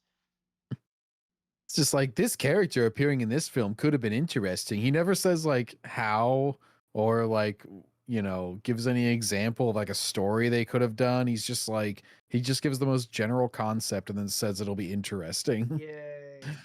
a bunch of old villains coming back. Scarlet Witch, Abomination, the Mandarin, Thunderbolt Ross, Bartok the Leaper, Ghost, Taskmaster, and everyone Spider-Man ever fought. They're all back, and they're all fighting heroes they didn't face. Oh, jeez. The only exceptions are Aisha from Guardians of the Galaxy and Mordo from Doctor Strange, though the Mordo we see in Multiverse of Madness is an alternate variant of the Mordo that we know. In fact, Raimi originally filmed but then cut a sequence where Scarlet Witch would have killed the main Mordo. It's almost like, why bother having them at all if someone else kills them? It's weird. None of these reappearances give us a sense of how these characters and their rivalries have... To be fair, I'm not sure that was really Raimi's fault. It was more so the studio mashup that Marvel's doing at the time, because COVID really kind of fucked up their schedule. They wanted to do a lot of things their way, and of course, Raimi doesn't really roll like that. Yeah. Also, Ant, just be willing to call things shit or a bad decision at least. You always just obfuscate by saying weird. It's weird. And it's like, yeah, he's just never willing to insult anybody, so he has to use the word weird because it's like vague enough that it's like, oh, I'm not really insulting anybody. I just think it's weird. Like, I don't get it. Hang on, Zio Gold says, don't remind me of that show. The people who worked on S.H.I.E.L.D. didn't even research any of the characters in it. Yeah, I think flat out, like, no one on any of this MCU shit researches it anymore, Zio Gold. At most, they do little Wikipedia search-ups, and that's it. Not even the fucking Marvel Wiki, just Wiki-fucking-pedia. What are you talking about? I saw a picture of Brie Larson reading a comic book in her Captain Marvel suit. I saw a picture of female Silver Surfer. That means it's totally okay to use fucking Shalabal instead of Norinrad. She's the classic insta-ho, though. She's like, I'm going to take a picture of myself reading this book so everybody will think that I'm well-read. Yeah. And then she probably immediately disposed of it after taking the picture. Like, what do I do with this nerd shit? Tosses it aside. Fucking Christ. Yeah, it's Grown like, or what are shifted your over favorite time. video Hell. games? Nintendo? Yeah. Mario. Yes, Melissa. Ghost is fucking lame. Fuck Ghost. Anyway. Yeah. It almost seems like with the Hulk especially, they seem deliberately like they're trying to avoid pairing the Hulk up with any of his old They villains. lack the Abomination shows up in rights! Shang-Chi and the She-Hulk show, but despite showing up in She-Hulk, Bruce Banner never meets with Abomination. They exchange letters off screen, but we never get a sense of how they interact together outside of the finale gets erased from time because of She-Hulk shenanigans. The sucks, point is, they we give don't a see how the fuck dynamic has really about shifted him. Yeah, everybody would rather forget that finale. Yeah. all that much. We get the idea that both Abomination and Bruce Banner are in better places now and are able to more calmly deal with their issues, which is Yeah, they all got I do like that cucked. idea. Yeah, But then there's Thunderbolt they Ross. lost their You have to know. Thunderbolt They all became uninteresting, like normal people who have slightly bigger muscles. Yeah. Uh, Zio Gold says Ross. Brie Larson read that comic just like LeBron James reads during games. Yeah. oh, he had the best answer. I know it never happened in that video, but it was the funniest thing whenever I forget. Oh yeah, it was a Malcolm X book, I think. Yeah. And a reporter actually asked him about it, and you could tell he was just like, "Oh, very interesting. He was a very smart man. You know, going through the things he went through. So yeah, I just started it the other day though, but it was really interesting." I'm just like, "Oh, you have no answer. You're just like, anyways, Yeah. next question." Yeah. Yeah. And he kept getting caught like being on the first like 10 pages of it. He'd always have it open whenever they were like coming in the locker room, and it was always in the same spot. So he never progressed in the book. Never progressed. Yeah. Fucking Christ. is complete. It's just like, you're clearly doing this for show. Like, at least do a better job of it. Open to the middle whenever the press comes in or something one time. Be like, oh, look, guys, I made progress. It's just always Yeah. the same page. Yeah. He disconnected from Bruce Banner in Phase 3 because Bruce Banner is off on Jeff Goldblum's world when Civil War is going on. Tell me, Captain, do you know where Thor and Banner are right now? Yeah, I do, but it's classified. No. When Thunderbolt Ross returns, looking much more like Han Solo than William Hurt. Oh, get it, guys, because Harrison Ford played Han Solo. Oh. I named another role that this actor was in. Don't see the Hulk interact with Thunderbolt Ross. Rather, it's Sam Wilson who becomes the antagonist. Yeah, it's so to fucking speak. retarded because they tried to make Sam Wilson into Captain America and tried to make us care about him. Yeah. Yeah. It gave us all of Hulk. Yeah, it's like I went over this. Like I did a video with Kino and Groovy Guy over this, but basically it's like this is a Hulk movie without the Hulk in it, pretty much. Yeah. So stupid. yeah. Though Thunderbolt Ross is now also defined by his antagonist relationship with the leader, who is a Hulk villain, who appeared in Incredible Hulk and has no connection to Bruce Banner in this is film, literally despite them being defined by their connection together. Yeah, I thought the leader was just like, oh, because of the gamma blood getting on him. Yeah. I see. Yeah. It's almost like Marvel is taking Hulk villains and shoving them onto other characters. Congrats, it's very Ant. strange. You figured it out. As a result, We've been we get this saying weird this dynamic. before you. My God. Because they can't make a Hulk solo film, so they Yeah. have to put them in other things. Yeah. Fuck. Now, they could also have the Hulk, but Mark Ruffalo is such a toxic pussy bitch these days, they probably don't want to have him in anything. Yeah. Good. That is Yeah. so true. Yeah. See where villains appear once and they maybe reappear later on, but not face the characters who define their rival. Oh, that was so Ms. lame. Marvel. Ms. Marvel's a great show. I love Ms. Marvel. No, as a it show, but isn't. the Shut the clandestine- fuck Oh up. my god. Ms. Marvel's you. nemesis. Just Well, he has to love it because it's about a Muslim person. Yes. So Maya! Zio Gold says, instead of researching characters, the people working on the She-Hulk show spent time making fun of DVD Overlord. Yeah, well, the thing is, Zio Gold, Doomcock is a bitch. He really, really is. So it's just a bunch of bitches making fun of another bitch. So I don't really care if they make fun of Doomcock. Doomcock is so fucking pathetic. It's not even funny. He's othetic. Anyway, him and Melvin still need to have their epic showdown. I'm still waiting for Oh, it. of course. Yeah. The supervillain battle. a villain she Evil faces in her versus show. evil. Likewise, Moon Knight faces I don't know, this guy. And it's like, Shit. okay, why are they fighting? What's the real dynamic there? When the show ends, you don't feel this. I mean, even I know that their gods they both get their powers from or have an ancient rivalry, and one wants to judge people like Minority Report style beforehand, whereas the other one just wants to punish people who are evil afterwards. So like, you just don't even remember the shows you're talking. I didn't even like that show, but I remember that. Yeah. New York Floorman says phases 4 and 5, aka the Agenda Saga, actually started when Cap turned into Joe Biden and told Sam, if you don't take this shield, you ain't black. Listen, Sam. If you don't take the shield, you're not black. Yeah. Lingering anticipation to see them fight again, or it doesn't feel like this was anything more than a generic bad guy of the week. And Hey, Red Skull, I'm gonna take you down. I'll challenge you to a push-up competition, Buster. Take you behind the bleachers and beat you up. Yeah. MCU does that a lot. Guardians of the Galaxy is pretty good, where each villain does seem to play into the themes and ideas of the movie that they're in, and they are effective villains. I think Ego is a great antagonist for Peter Quill, in part because of how he ruins Peter's life. What? No, all right. I know that sounds bad. I think the High Evolutionary is one of the most chilling bad guys in the MCU's entire run, being this sociopathic monster who tortures animals, tearing their flesh apart and shoving machine parts in them just to see what happens. It's a man willing to blow up a planet and eradicate an entire population just to start over and try again. It's chilling and deeply disturbing. Also, a character like Ultron, a character who in the comics is redefined by coming back in new iterations, upgrading and developing. We haven't seen Ultron come back yet, though it is confirmed he will show up in Vision Quest. We saw him in whatchamacallit, What If several times. Yeah. Okay, that's neat. Hopefully they bring Ultron back some more, because I would love to see Annihilation play out on screen. It's gonna be shit, I suppose we're both disappointed. It's gonna be crap. I suppose we are. I want to go back for a second to Spider-Man No Way Home, which I feel illustrates another great element of these characters through the interaction of Tobey's Peter Parker and Doc Ock. Well, it's good to see you, dear boy. It's good to see you.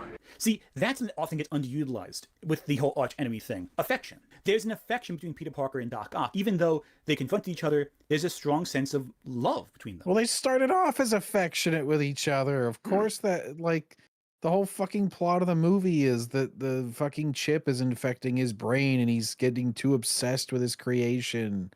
Yeah. Like... Hang on, we got Zio saying Peter Quill has a crappy pappy, but it I'll ain't just step out Ego. for now. Good stream, you guys. Hopefully it finishes well this time. All right, See you Evan. guys a little later. See ya. Bye. Yeah, anyway, so, yeah, Zio Gold says, Peter Quill is a crappy pappy, but it ain't Ego. Oh, yeah, Zio Gold? Who is it? I'm not super familiar with him. Jordan says, hail Backseater, Evan and John, hashtag justice for purists. I can't believe after we did Agents of Chaos Heroes Trial, they did that to Justin's channel, Bane of the Shills. YouTube is a joke. Yes, it is. YouTube just loves to screw people over, I swear to God. Yeah, he'll have to come back with like a voice changer and not, mistakenly put the wrong name up or anything. In a way, Peter has always looked up to Otto Octavius. And in a way... What do you mean in a way? He's his fucking mentor. Worse than death, being controlled by his metal arms. There's genuine emotion there, genuine heartfelt in that. And it feels nostalgic for us as fans to see these characters who we grew up with meeting again. Not for me. Yeah, thanks for explaining fucking nostalgia, idiot. Thanks, ass. It's like he acts like explaining fucking obvious crap is a big revelation. Just stop it, John. This is what you stuck around 27 minutes for. It's for him to tell you that nostalgia is when you like seeing people meet up. That, like one example of it is people meeting up that met before. Wow. New York Floorman says, oh shit, did they delete Bane of the Shills too? Oh, fuck nah. Oh, fuck y'all, New York Floorman. Fuck y'all, they did. Some ass. Better. They fucked over a hard-working man, a father, wife, all-around great guy, and they just struck him down in his prime, all because some horsey bitch didn't like him making fun of her and her fellow shills.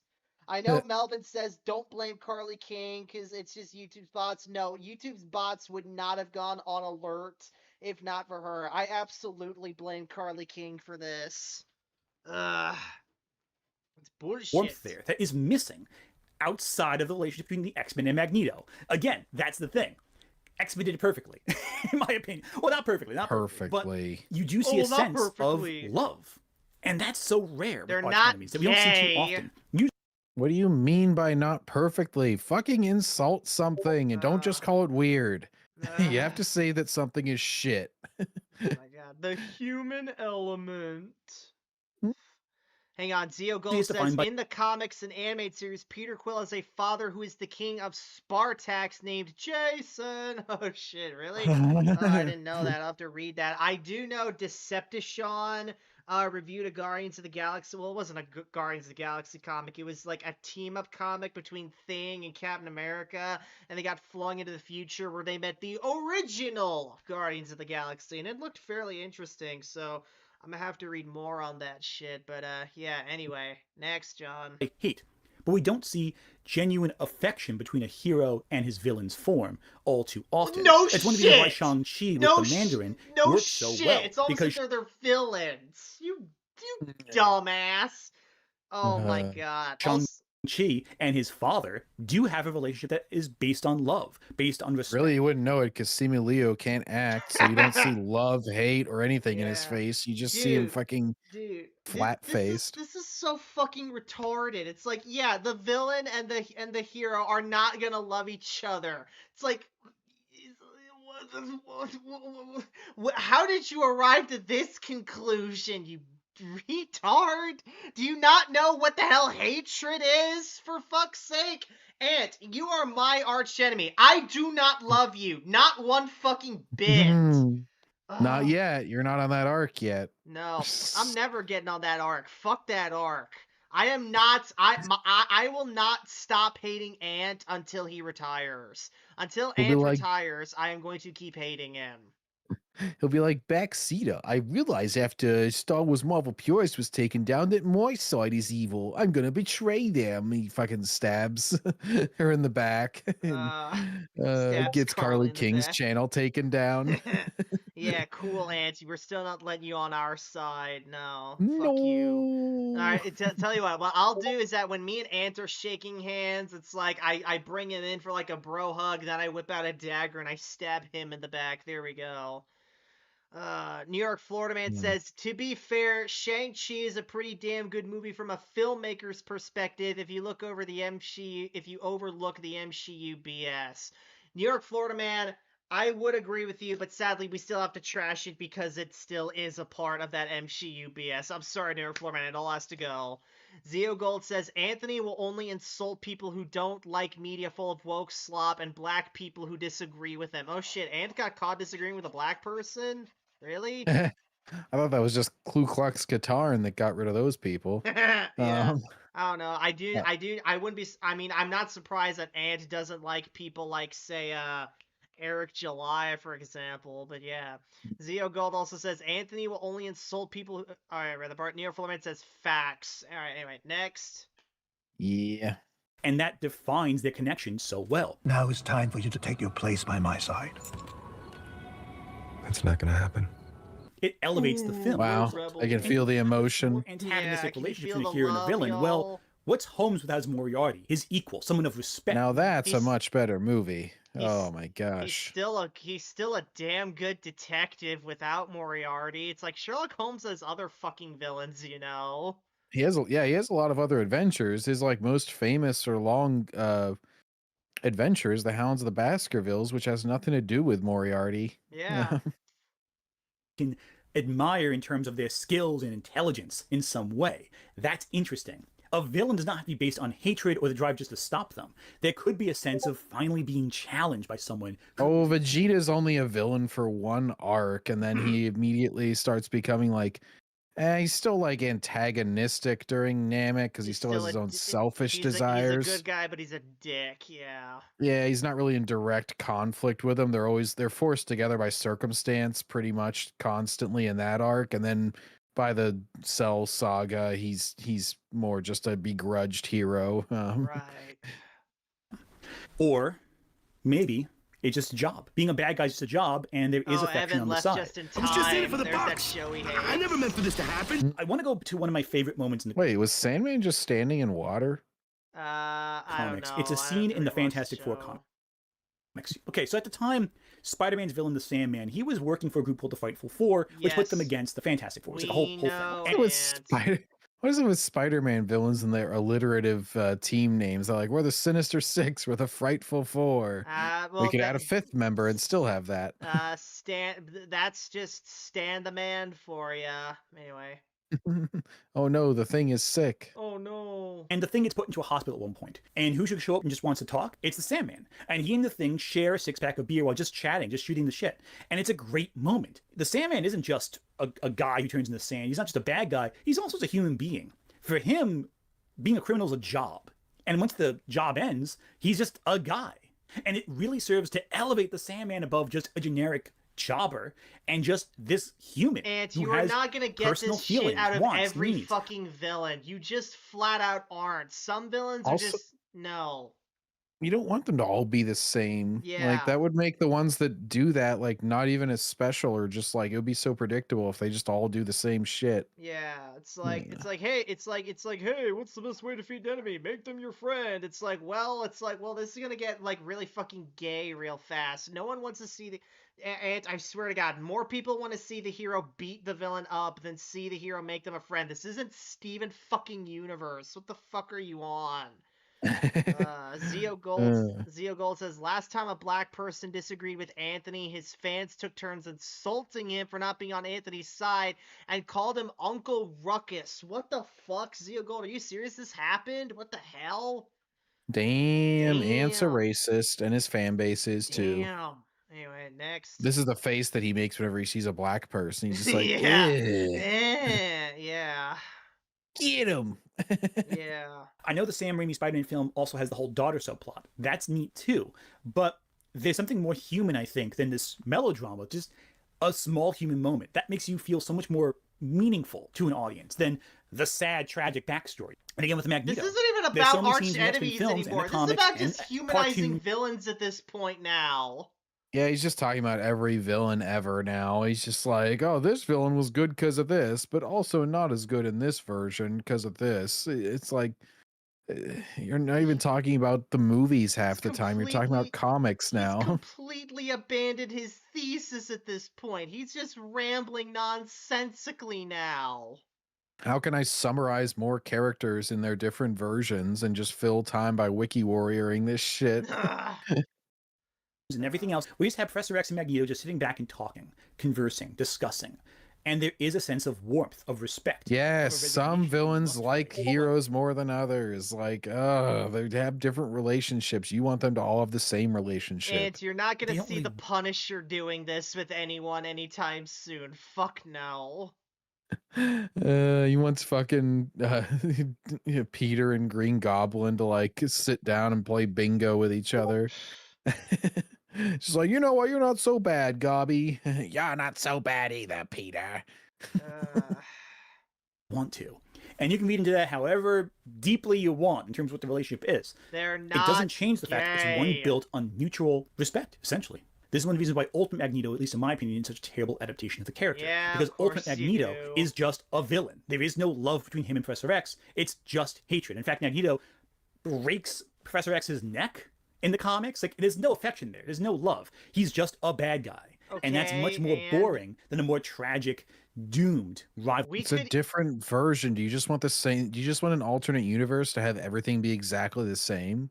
Seems to be, and it's like, it's like Ant. It's like you're like, well, that's just boring. He's just evil. He just fights with Professor X all the time. I could easily spin this around and say, oh, he still has mutual respect with Professor X. That's boring. I don't want them to be friends. I could easily spin that around on you, asshole. Again, it's like, this is one way to, I will give you this, like, having a villain and a hero have mutual respect, that is one way to have their relationship play out, but it's not a better way to have their relationship play out.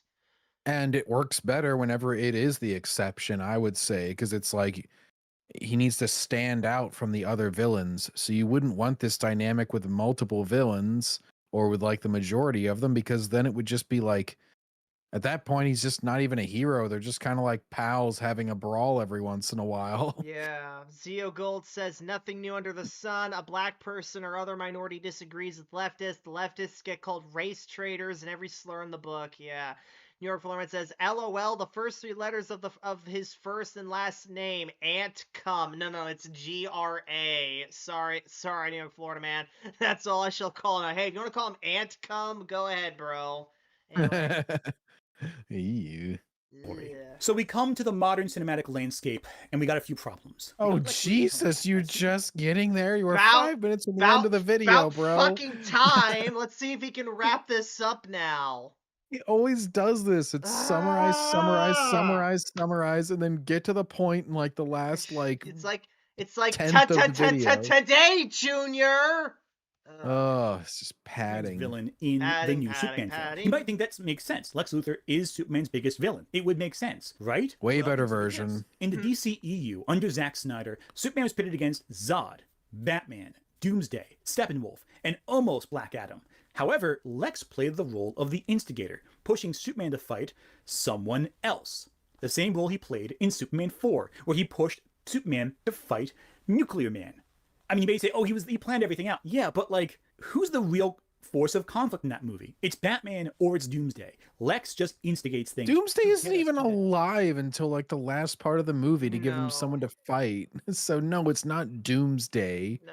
That's like a random shit that they threw in at the last minute. Hang on, New York Florman says, oh, I thought his last name was Gramuglia. You know, New York Florman, I kind of wish it was too, but anyway. In the Backseater verse, that is his canon name. Yes, Gramuglia is just his alias, yeah. It's like whenever Khan is revealed in that shitty Star Trek sequel, you know, the more recent one with JJ, whenever he introduces himself and he's like, oh, I'm James Harrison, and then he's like, my name is Khan halfway through. It's like a big reveal. Like Anthony will be like, my name isn't Gramuglia, Backseater, it's Gramuglia. And then everybody just starts laughing at him. Zio Gold says, you think what Anthony said about Magneto was insane? Jerry Pete thinks that since Magneto was a victim of the Holocaust, that everything he does in the movies and comics was justified. No, it fucking isn't. Fuck you, Jerry. Fuck you, Jerry. No. Come on, Jerry. God damn it. Destination. And what stinks is that Lex has kind of shifted over time. He's become it's that shitty Harley Quinn show. Has become Superman's arch enemy. Not always in the comics. Of course, he's still the big bad in the comics for Superman. But in adaptations, you usually see him take on this bigger role that rivals the Justice League. And it kind of takes away from the fact that he, on his own, really wants to stop Superman. I think James Gunn's movie is going to recenter Lex as Superman's nemesis. And that's interesting. That's fantastic. Oh, stop and just how saying it's interesting and say something Lex. more substantial than that. That's not true about the DC animated universe either. I mean, first of all, yes, they stopped the Superman solo show when they started Justice League, so naturally he was going to be more against the group. But he also clearly had more of a personal thing with Superman. Like, their whole plot line is the Cadmus plot line of season 2, where it's like, Luthor is running for president. Superman is the most ideologically opposed. Superman is baited into killing him because that's like the whole thing that set off another universe's version that they had met where he did do that. The Lords, and so, yeah, it's very much like still centered around their relationship. It's not like Lex Luthor and Wonder Woman are like battling just as much as Superman and Lex Luthor. Like, they still keep him Superman's villain. Zio Gold says, let me see, what does Zio Gold say? Zio Gold says, the Kite Man show is better than the Harley Quinn show. You know, Zio Gold, I'll just take your word on that. I haven't seen either, but I'm willing to bet good money you're right. Anyway. I didn't even mind the first, like, season of Harley Quinn, but because it was still, like, just kind of, like, ridiculous humor, but then they started getting into, like, incorporating Batman and having her take over the city and, like, all this super serious shit, and it just got horrible. And then it went super lesbo. Yeah, New York Florman says the Harley Quinn show became way too goonery. Yeah. I don't know about that one. I feel like it was just alphabet goonery, maybe. Yeah, maybe. Come back again and again and again to antagonize Superman, to grow and change, to become that instigator he is in Superman 2 and 4 to an extent, but after giving him his time, giving him his chance to be the big bad, reintroducing and adjusting and growing the character as time goes on. Who raised you as a child? I'll kill them too. But by contrast, there's Dr. Doom, who we will see meet Reed Richards, his arch nemesis, in Avengers Doomsday, an Avengers film.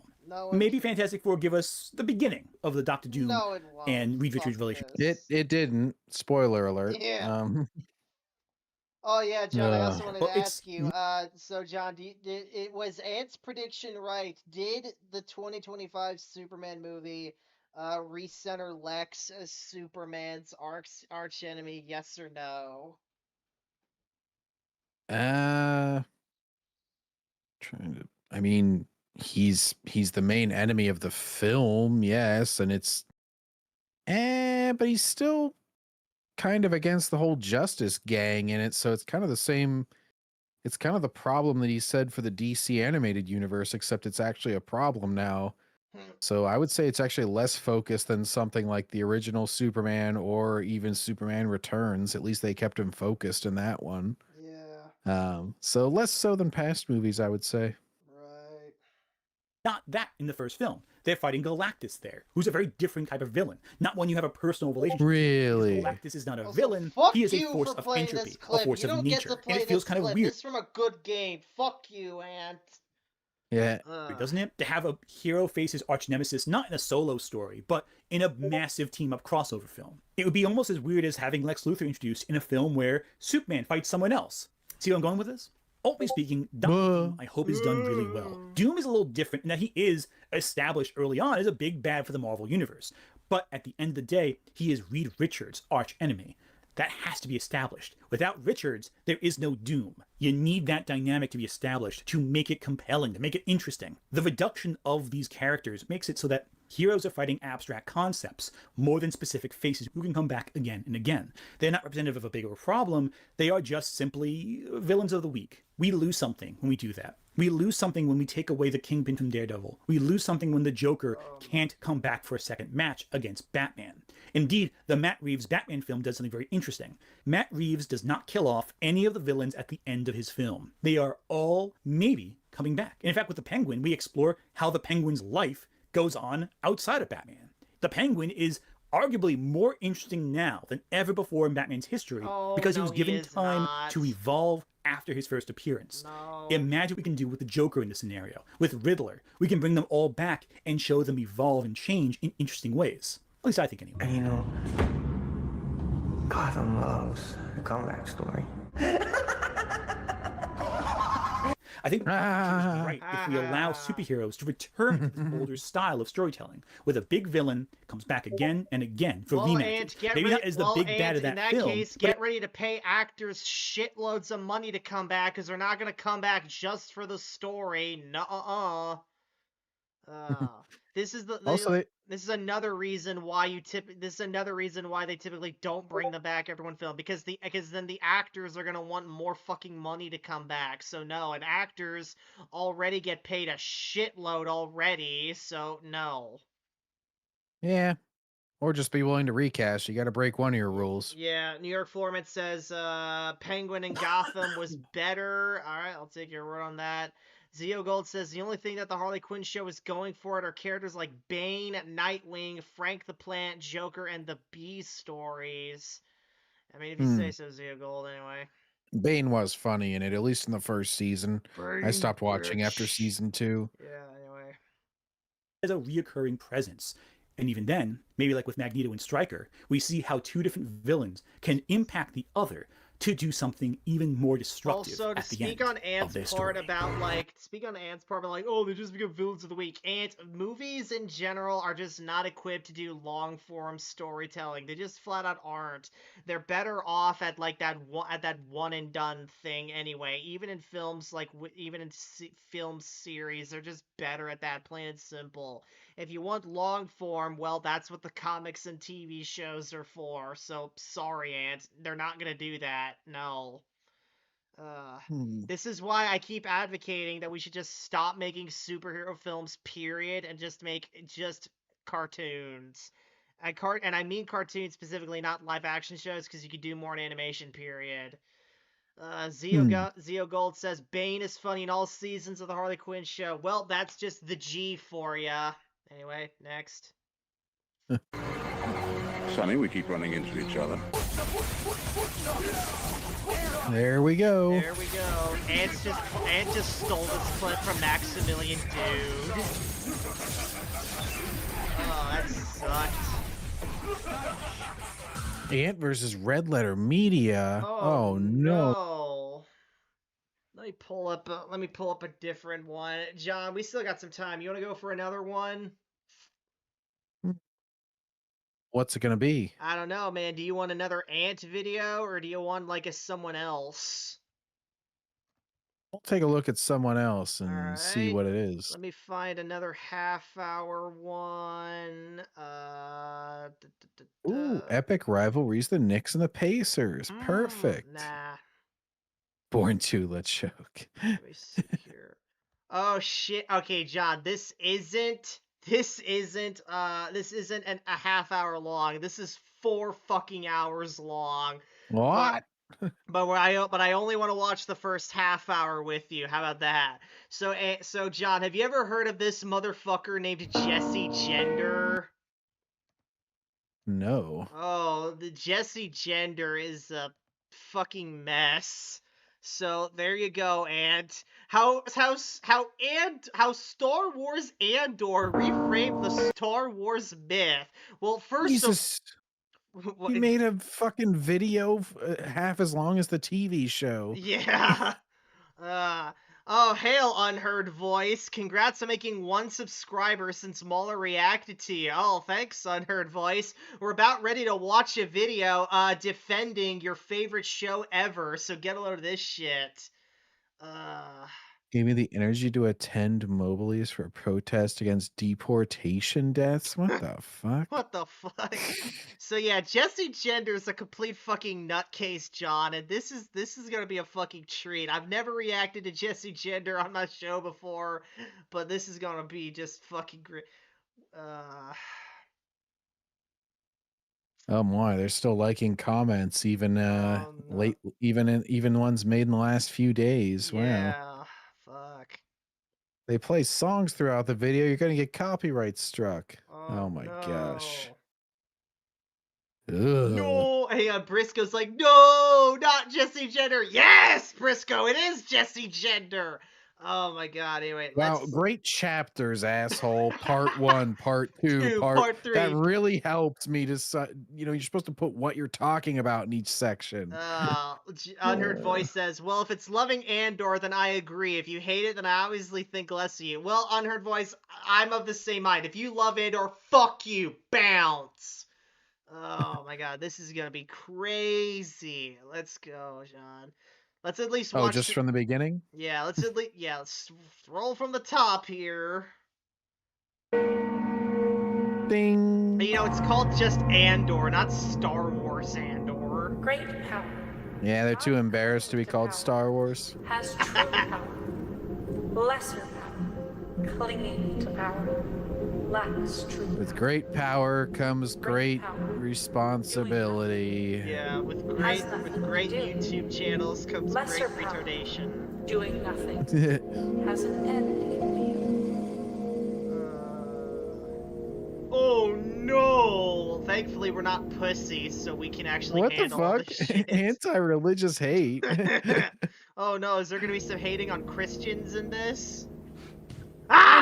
I know what you're thinking. What the This is a Star That's Trek a set. dude? This is a Star Wars video. Hell, I'm dressed up like bitch. No, she said, I know what you're thinking. And I'm like, you know that I'm thinking that's a dude?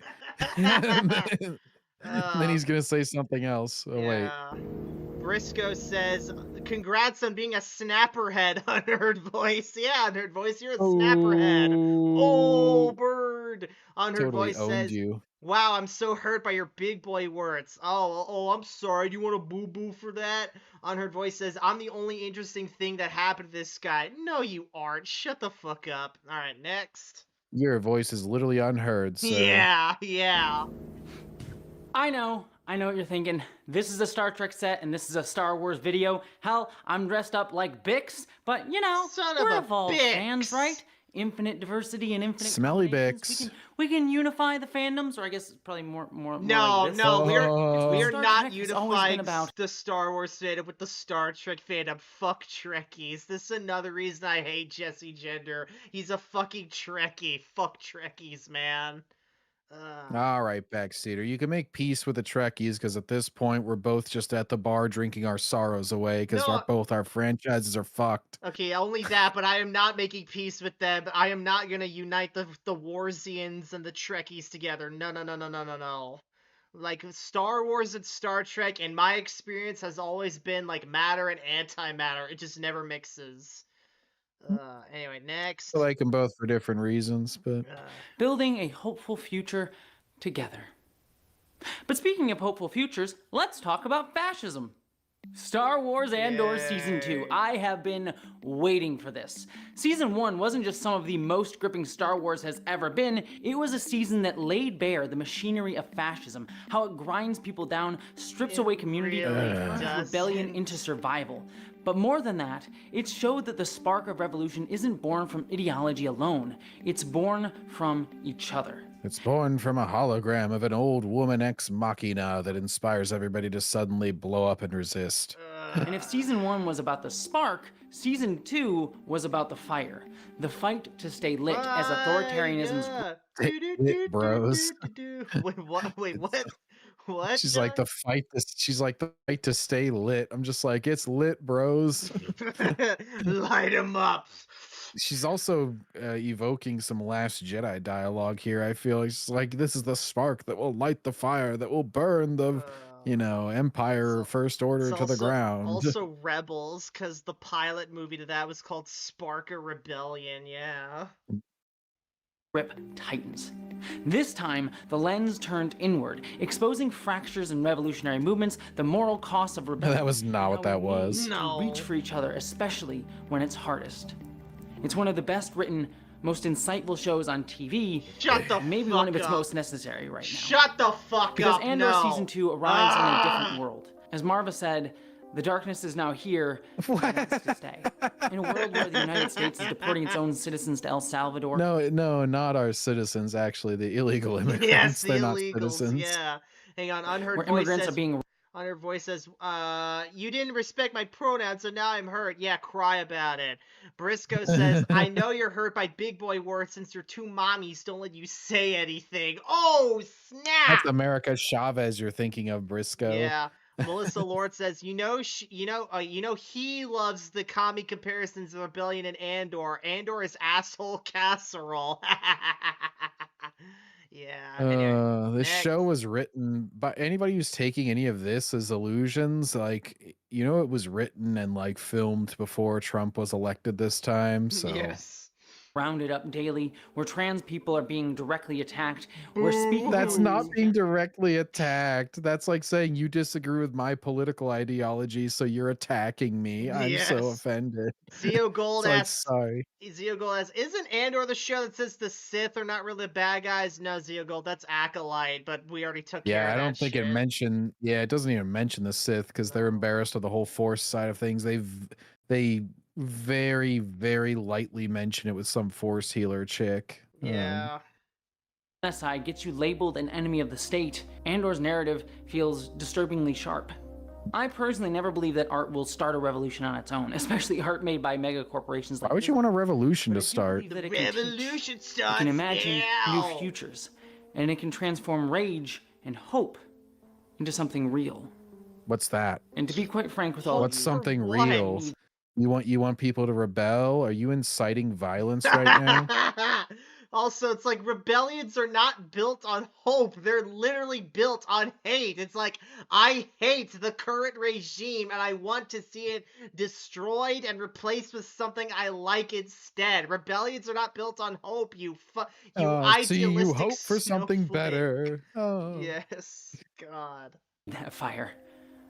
I need it in a world where a better future worth fighting for feels Like it's Yes, constantly. Oh my because you've God, convinced yourself that you're living in the Empire, you fucking retard. He's tearing up right now. Oh my God. Imagine if I did this, like, anytime from like 2021 to 2024, if like some show came out and I was just like, oh my God, this is just like what I'm living through right now with the internet censorship and people being jailed for memes in the UK. Yeah, by the way, it's so relevant. This is so going on the thumbnail. This fucking image of Jessie looking sad right here. Hang on. Briscoe says, wow, that's so profound there, Jessie. Yeah, pretty much. Let's see here. Melissa says, if there was a revolution, she would be one of the first to go. Yeah, he would, Melissa. Yeah, anyway. Next. Showrunner Tony Gilroy even called season 2 the most important thing he'll ever get to do. Well, Gilroy's And up his own maybe it ass, is. so who cares what But he says? He also said it's like not political, so he contradicts your whole reading of it. Yeah. Melissa says, sad Jessie face, lol. Like, yeah, pretty much. I forget. I think it was something like it's not an allegory for what's happening right now, basically. Yeah. Also, like, yeah, again, Jessie's wearing fucking Starfleet earrings. It's like, this again is like, why? Like, no, you're not on our side, Jessie. Stop being a Star Wars fan right the fuck now. New York Floridaman says, New York Floridaman says, a revolution just means starting from point A over and over. Example, a revolver. Revolutionaries are literally insane. Melissa Lord says, Tony Gilroy said he doesn't even like Star Wars, so why the fuck did he work on it? Yes, Melissa, he was never a fan. Because I'm going to make it in my own image, damn it. Great, he's Praise like that Dave I will keep on Filoni this then. season of the show, something about this season felt off to me. The flame was there, but it flickered. And I couldn't really figure out exactly what it was. Oh, it wasn't as revolutionary as he wanted Maybe it to be. it was the world right now.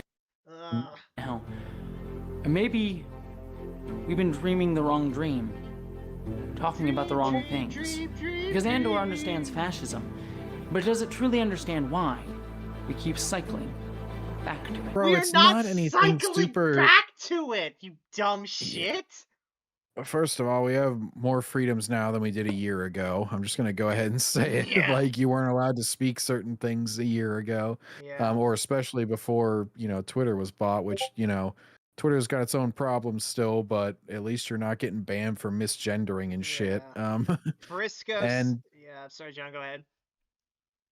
go ahead. God It'll come damn it, back to me. I caused John to lose his train of thought. Fuck me. Anyway, Briscoe says there's another trans YouTuber like this, but fatter. I can't remember the name. Oh, you mean Council of Geeks? I think that's who Briscoe's talking about. Melissa Lord That one says, that we covered with the Bratz video was pretty fat. Yeah. Melissa Lord, yeah, Chloe Sunflora. Melissa Lord says, there's something off about Disney Star Wars. They don't understand any of it. Yeah. Unheard Voice says, he doesn't hate Star Wars. He's just not a fan, like a massive fan, and you can work on it without being a fan. Dave Filoni's a fan, but ruined it. So what happened? He was with George Lucas the whole time. Oh my god. Unheard Voice. We have gone over that shit time and time again on not just this channel, but on other channels. So go watch Knights of Melvin. Go watch Mr. Grizzy. Go watch... Just to pick apart his logic there, too. Yeah. He, just meeting one prerequisite does not mean that you're going to automatically be good at it then. It's not like, well, just because you're not this other thing, that means everything you do now is good. It's like, no, that's like one requirement, and then maybe you have a chance at making something good. But also, like, even guys that weren't fans, they at least cared enough to research it. Like, I forget what EU author Purist used to play, where he was like, well, I got the job, and so I decided to read every book leading up to that because I knew I was going to.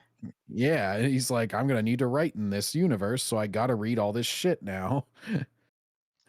He wasn't just like Gilroy, where he's like, oh, they made it a comic, whatever. I need him for like 2 scenes in my whole fucking show, so I'm going to change the KUSS story. Like, I don't even give a shit about Disney continuity, but if you're going to work in Disney continuity, you kind of have to care about it. Zio Gold says he worked on it because he wants to ruin something that is loved by people he hates. Yeah, pretty much.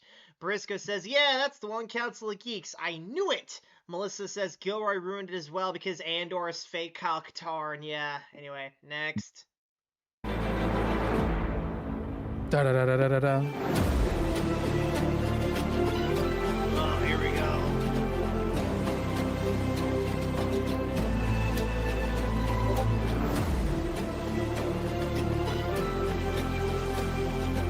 Hey, look, it's one of like the 3 K2SO scenes. Yeah. Oh no! Fuck, Ant is in this too? Spoilers ahead. I didn't think he was. Oh no! Oh no. Caffeine!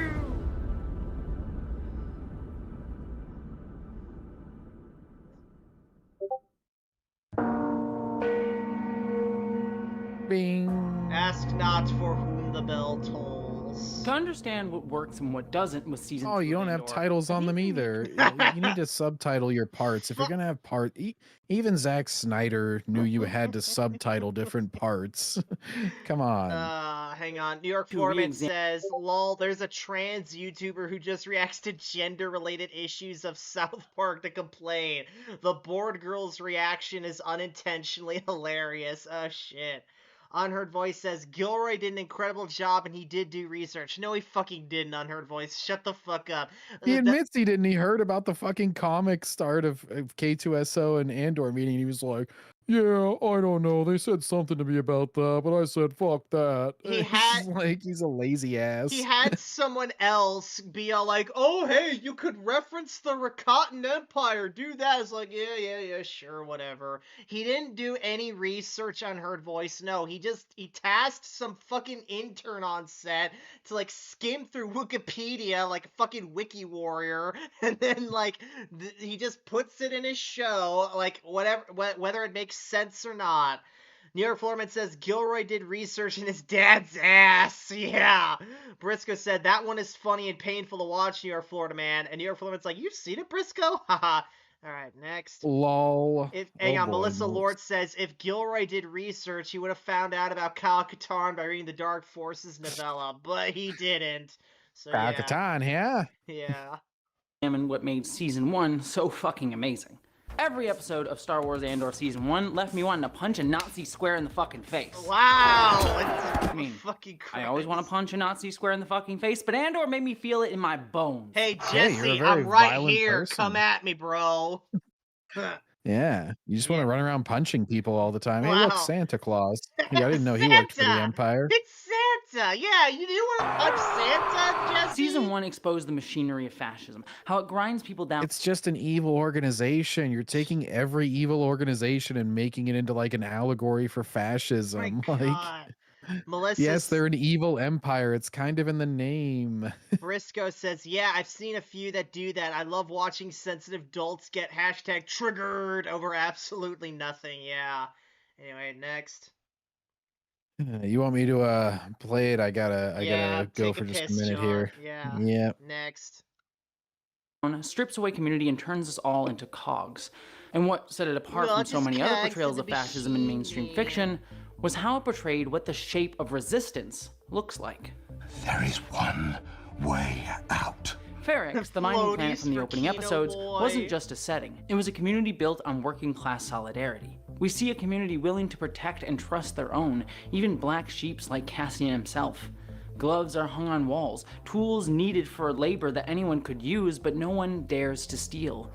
Ferrix symbolized a shared identity rooted in history and mutual trust.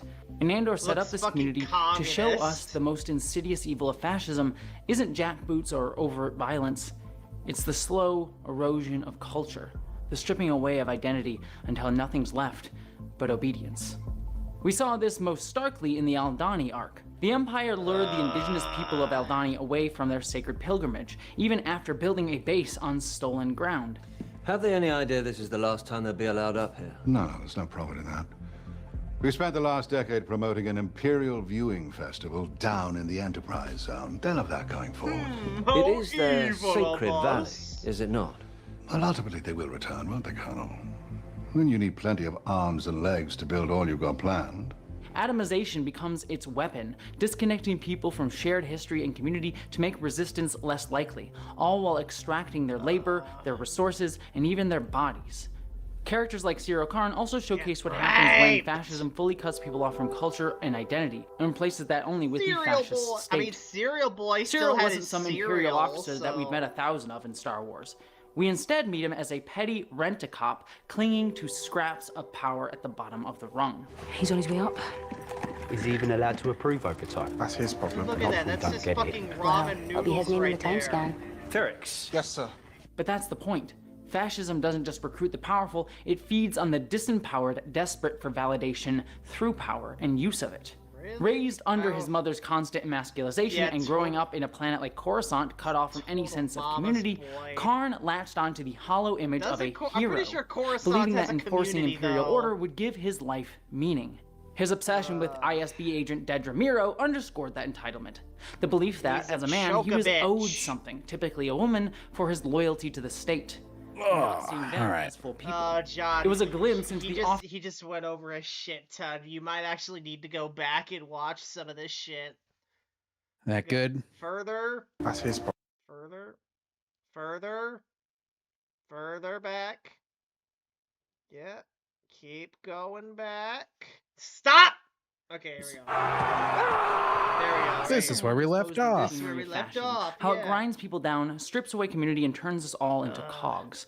And what set it apart from so many other portrayals of fascism in mainstream fiction was how it portrayed what the shape of resistance looks like. There is one way out. Ferrix, the mining planet from the opening episodes, wasn't just a setting. It was a community built on working-class solidarity. Yeah, we see a community willing to protect and trust their own, even black sheep like here, Cassian himself. Yeah, also, like, big deal. They know their neighbors and shit. That's not like a fascist, anti-fascist message. I know my neighbors, and I wish I didn't know them, yeah. She's right. She's right, though. They could have made an interesting story where, like, there's some invasive, like, rape gang coming in, and the government tells them, like, oh, you have to accept these people or you're intolerant, and they just start, like, attacking their kids and shit. One of the kids tries to fight back with, like, a hatchet and a knife whenever they're being attacked and try to take away by the pedophiles, and then, you know, they're all oppressed and everything, and they eventually rise up against them. Yeah. That'd be a great story. Melissa Lord says, everyone they don't like is a fascist. These words have lost their meaning because of that. Yeah, pretty much. Briscoe says, ugh, another backstory we don't need. There's so much of that in this show, yeah. Melissa Lord says, no, fascism is the merger of the state and big corporations. Is it really? I thought it was just consolidating power into one guy. Zia? Yeah, I mean, you could technically use it for a lot of evil organizations if you just feel like being it always just makes it sound, but you're always trying to draw it to like some real world thing where it's like, oh, look at this government that's enforcing its laws. It's just like this other government that's enforcing its laws. It's like, yeah, but one of those is evil. Yeah. Zio Gold says, these are the same people who think that milk, exercise, and controlling your emotions are fascists. Fuck, man. They think Sydney Sweeney's milk is very fascist. Gloves are hung on walls, tools needed for labor that anyone can use, but no one dares to steal. Ferrix symbolizes shared identity rooted in history. What are they gonna do? Steal from their own factory? Of course. Oh my god. It's fucking communists, like, bro. You know what this reminds me of? Rural America, and you know who they voted for, so yeah. And mutual trust. And Andor set up this community to show us the most insidious evil of fascism isn't jackboots or overt violence. It's the slow erosion of culture, the stripping away of identity until nothing's left but obedience. We saw this most Except your identity is never based on shit like that. Your identity is based on immutable characteristics or on shit that you make up an issue of, like, I should be able to call myself different pronouns. This is my identity now. Aldhani arc. The Empire lured the indigenous people of Aldhani away from their sacred pilgrimage, even after building a base on stolen ground. Have they any idea this is the last time they'll be allowed up here? No, Hey, look, it's not there's probably Santa that. again. We spent the last decade promoting an imperial viewing festival. His beard isn't big enough. Oh, whatever. None of that close going enough. forward. It is their sacred valley, Also, is it it's not? like, whoa, A lot look of at it they us, will we're return. card-carrying, mustache-twirling villains. It's like, and this is the best Star Wars since Empire Strikes Back. Are you kidding me? The whole like deep plot of season 2 is Empire needs resource and needs to remove the population that's in their way because the way that they mine it is like too damaging to the planet. And So you're saying, just John, that season 2 literally recycled this script right here? kind of. They're just moving them for a slightly different reason, I guess, but pretty much, yeah. Oh my god. Look, it's like, really, Unheard Voice? You still think Gilroy's is a good writer if he's recycling scripts? Oh my god. And I can easily take the lessons of Andor and just force them into things that like you guys wouldn't like. I'll be like, oh my gosh, you're right. All that propaganda by the Empire. It's just like pre-2022 Twitter where they wouldn't even let you misgender someone without being without being removed. They were trying to control all the thoughts and the press around everything. Zeo Gold says fascism is having everything from business, religion, and entertainment being controlled by the government. All right, well, there we go. Damn, so it was happening for like a few Grizzy's years here in live America. right now, y'all. Go send Grizzy some support. The Shill Vengers are forming between the Real Rejects and the Soy Boys. Anyway, When you need plenty of arms and legs to build all you've got planned. Atomization becomes its weapon, disconnecting people from shared history and community to make resistance less likely, all while extracting their labor, their resources, and even their bodies. Characters like Cyril. Bro, this is just an anti-immigration message. They're upsetting the people that have built these entire societies and just going in to exploit them. And fascism fully cuts people off from culture and identity and replaces that only with the fascist state. Cyril wasn't some imperial officer that we've met 1,000 Worship the government. We instead meet him as a petty rent-a-cop clinging to scraps of power at the bottom of the rung. He's on his way up. Is he even allowed to approve overtime? That's his problem. Not if we don't get it. Well, that'll be his name on the time scan. Ferrix. Yes, sir. But that's the point. Fascism doesn't just recruit Serial boy. It feeds on the disempowered, desperate for validation through power and use of it. Raised under his mother's constant emasculization and growing up in a planet like Coruscant, Your mother was a bitch. Karn latched onto the hollow image of a hero, believing that enforcing imperial order It's would like give him fucking Sterling Archer. Mother. his Melissa life Lord meaning. says, His obsession in the end, they both devolve into dictatorships and monarchies. Yeah, pretty much. with ISB agent Dedra Miro underscored that entitlement. The belief that, as a man, he was owed something, typically a woman, for his loyalty to the state. No, and not seeing them as full. That's not even a fucking story in the show. I barely even remember season 1, and that's not something. He doesn't feel like he's owed a girlfriend. Like, what the fuck? Into the often patriarchal underpinnings of fascism seen in Italy, Germany, even America today. His sense of masculinity was twisted into a weapon. Her example for People. It was a glimpse into So she says Benito Mussolini. the patriarchal underpinnings of fascism seen in Italy, Germany, even America. America is just a bald white dude. Who the fuck even is this guy? What the fuck? I'm sure that he's somebody important that she is like obsessed over for the last 3 years or something. Only not really important to anybody else. Yeah. It just looks like she's just showing any white guys just like fascism, obviously. This guy, whoever the fuck he is. Yes, blue eyes. Need I say more? No blonde hair though. Does anybody in chat know who the fuck this is? Is it supposed to be somebody important? I don't even know. Today, his sense of masculinity was twisted into a weapon of control. Oh, masculinity is bad because it'll be twisted to make you evil. Discarded the moment he stopped being. I wonder if I wonder if he feels the same way about. Well, actually, yeah, you can be twisted around as a man, as you are evidence of.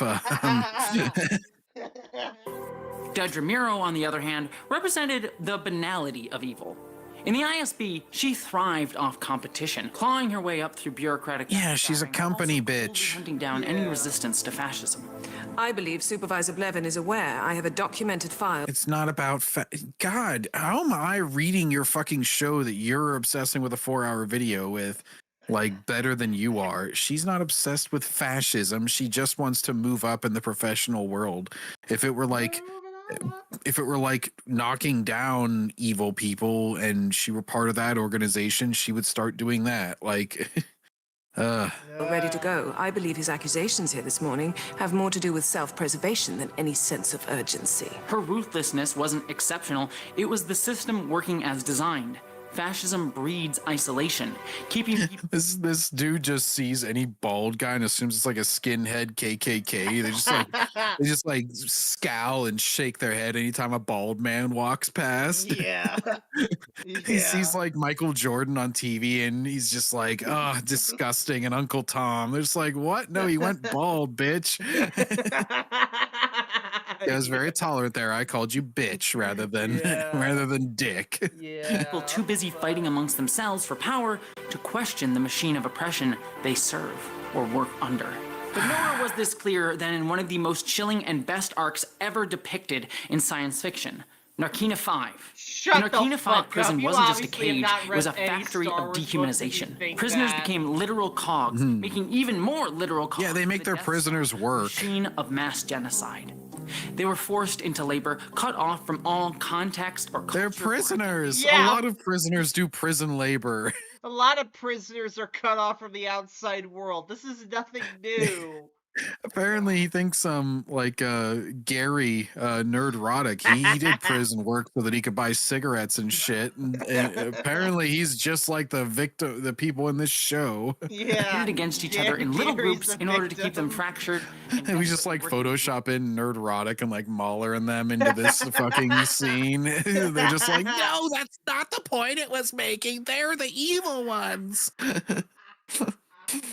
That would piss off nothing would piss off the shills more than like doing an edit of these scenes but putting all the toxic gwiftas that they hate so much as like all the good guys. Yeah. To avoid pain. Yet Narkina 5 showed us how solidarity can bloom even here, through the finding of collective identity through shared class struggle. Kino Loy's It's not class struggle. They're all fucking prisoners being fucking shocked by the. Oh my god! Like any prisoner is gonna not like the prison guards. Like be freed from their prison of endless labor. Yes, that they were merely. There's no classes. They don't have any fucking money because they're prisoners. Yeah. Resources to be exploited and disposed of, sparked an uprising by those who realized that their enemies weren't each other, but their captors holding them in place. Andor captured the truth that fascism only appears because it's unchallenged. Right now they're afraid. Afraid of what? They just killed 100 men to keep them quiet. What would you call that? I'd call that power. Power. My God, Andy Serkis is such a better actor than what's his face. Andor. It's really stark whenever they're having a conversation with each other. His accent, it's like he's struggling to even say the lines. Power doesn't panic. The moment there's unity, it panics. Its power is brittle, built on isolation and fear.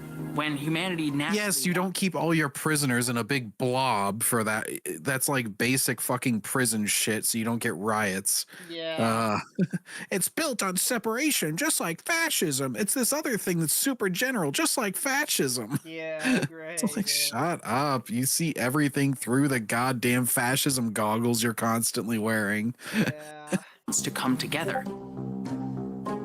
Andor didn't just tell us that solidarity is possible even under the Empire's boot. It showed us that it was the most natural thing. We just had to realize it. And all of this culminated in the season finale back on Ferrix. Most people, when they analyze Marva's speech at the end of the season, just talk about how it was a call to arms against the Empire.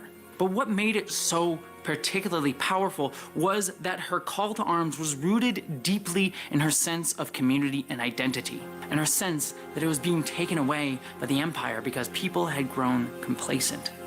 I was 6, I think. First time I touched a funerary stone. Heard our music. felt our history, holding my sister's hand as we walked all the way. None of this has to do with being overly policed. Where you stand now. So if they'd have let you keep playing your fucking songs every night, you would have been fine with them enslaving you to mind shit. It's like, as long as we get to keep our culture, as long as we can eat, burritos or some shit, you can make us do whatever you want. Yeah, apparently, yeah. More times than I can remember, I always wanted to be lifted. I was always eager, Smelly waiting Bix. to be inspired. I remember every time it happened. There are random little moles all over her face. Lifted me. Yeah. With their truth. We've had each other and Ferrix, our work, our days. We had each other and they left us alone. We kept the trade lanes open and they left us alone. We took their money and ignored them. We kept their engines churning, and the moment they pulled away, we forgot. That's true. They are playing this an awful long time. Because we had each other. We had Ferrix. But we were sleeping. She demanded her community, and for us watching, to wake up and fight back before everything that makes us How human so? Another call for violence. was taken away to be used by a system that wants nothing but its own self-continuance. I'd wake up early and be fighting these bastards from the start. Fight the What a fucking retard. Hang on. bastards. He can't even put a cloak over a hologram. Fuck. How do you fail at this? It's so easy. You put it over the light. Just drape it over the whole fucking square. And then he keeps going back after he fails it. Also, they wait for the entire fucking speech to finish before they even go to cover it up. They've been standing there the whole time. Oh, God, they just have to make the Empire retarded. The best Star Wars since Empire Strikes Back, everyone. Yeah, this doesn't have any of that goofy Filoni stuff, guys. These Imperials aren't made stupid like those other shows. Oh, wait, they can't even defeat a hologram. Fight the Empire. Oh, I'm sure there's symbolism there where she's half veiled, guys. Why is the Joker in this scene? I don't know. What's up with this guy? Mirrored in Cassian's journey throughout the entire season. You want to know how I got these scars, Cassian? I was in Disney Star Wars. They stabbed my face with a lightsaber. This is all that happened. Yes. I didn't die, just like nobody dies from lightsabers. Yeah, yes, Casual only Chris, self-preservation. this is the most grounded show, and it sucks. The Empire defeated by their inability to cover up a projector. Yes. To reaching for solidarity and something greater. Kill me. Kill me. Or take me in. His story became Or a rape blueprint me. for how What? consciousness Nothing. raising and resistance are born. And you can check out the full video I did on season 1 for No in-depth thanks. analysis of it. But what's interesting to me is that most people can't argue swim. that Andor worked because it was the least Star Wars property ever made, far away from your glup shittos and Jedi Knights and Force wielders. But I would argue that Andor actually gains a lot of its power specifically because it built on Star Wars' original concept of using the Empire's allegorical nature to reflect real-world authoritarianism. No, Umberto Eco wrote in that was Fascism not that Star Wars' original purpose. No, fuck you. Star Wars was just a throwback to sci-fi serials that George Lucas liked. Fuck off. Imagine being this miserable. Like, you can't ever just enjoy something as fun. You have to, like, you can't ever just, an evil empire is never just an evil empire to these people. They're like, what does this represent in the real world? What did George Lucas mean by this? Yeah. Yeah. They're like that fucking, that meme with the anime guy with the glasses and he's holding his palm out and there's the butterfly flying above it. And he's just like, is this fascism? Yeah. John, you know what's really funny about that? That guy, he's supposed to be an alien. So he's supposed to be like an alien disguised as a human. So when he asks, like, is this, like, he's pointing to the butterfly, like, is this a pigeon? He's actually supposed to be incorrect. That's the funny thing about that meme, yeah. Anyway. Fascism is a game played in many forms.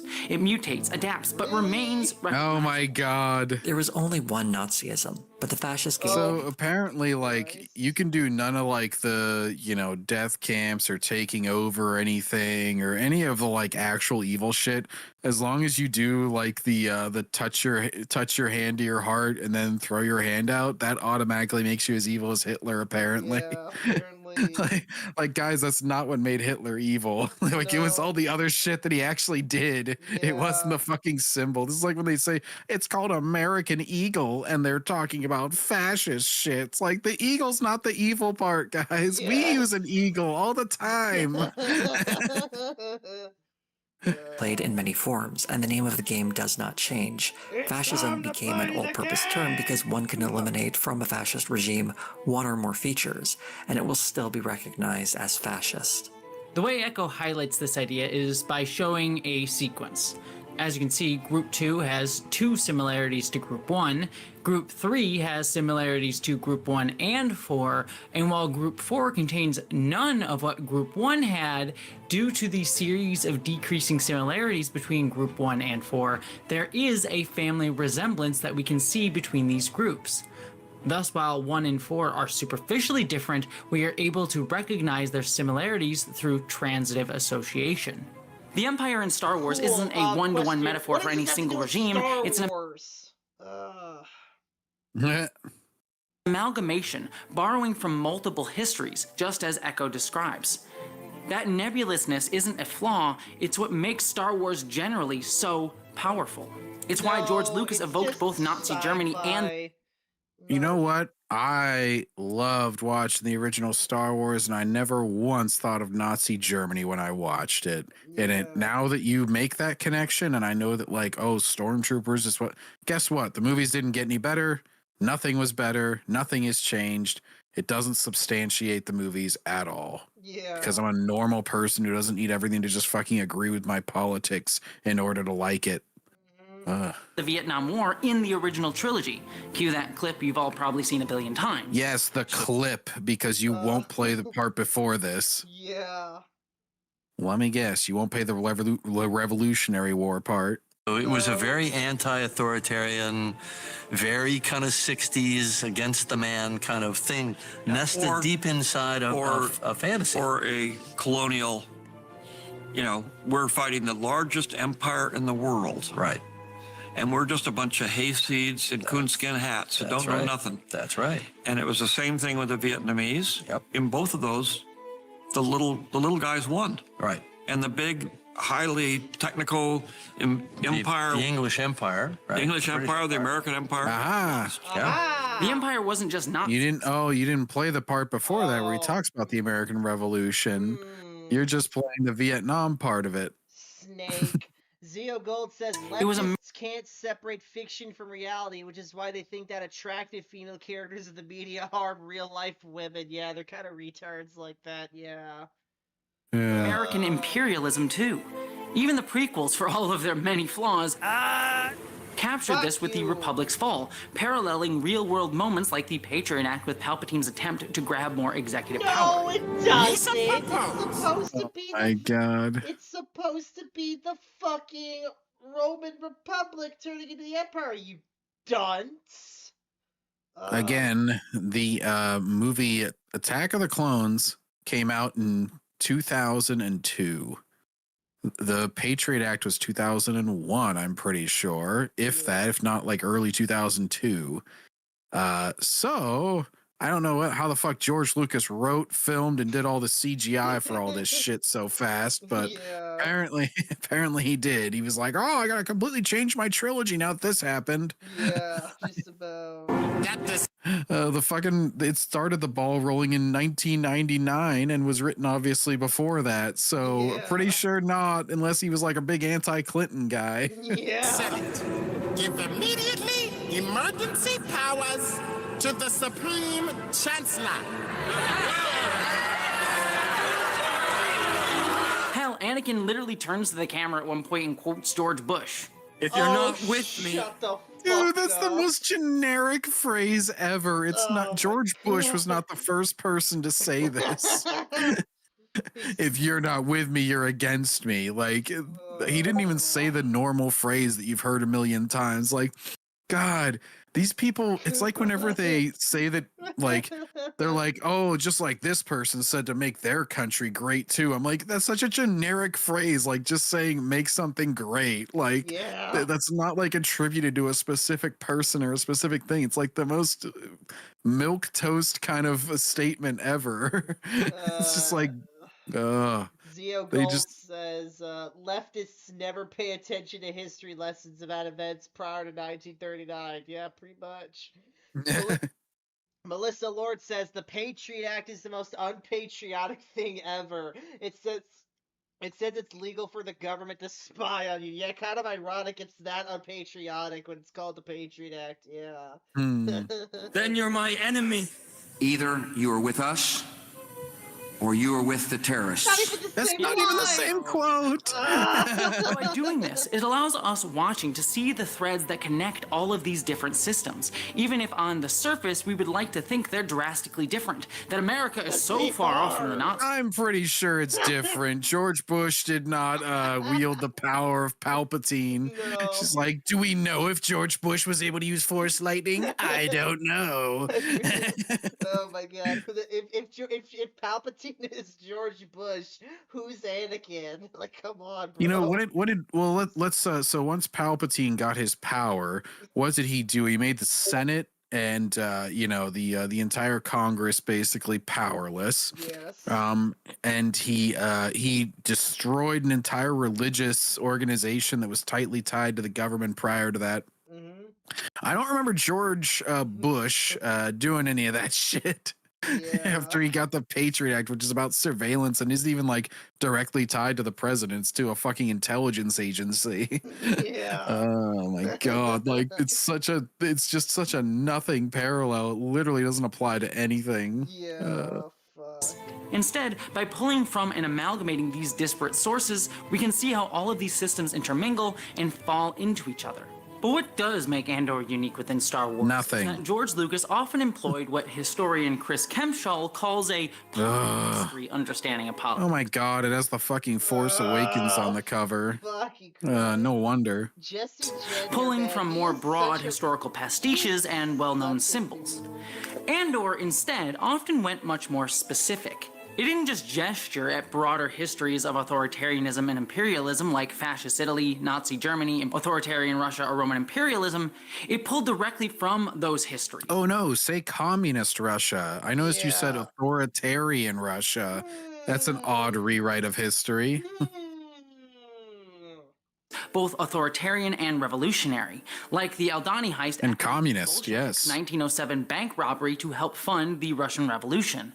It also pulled specifically the from communist revolution, such as nodding to the German expressionist silent film I don't want to associate communism with anything bad, so I won't mention that word with any of the evil people. Like C-3PO, but here more directly reflecting the film's images of worker control and rebellion to underscore the season's themes of class struggle.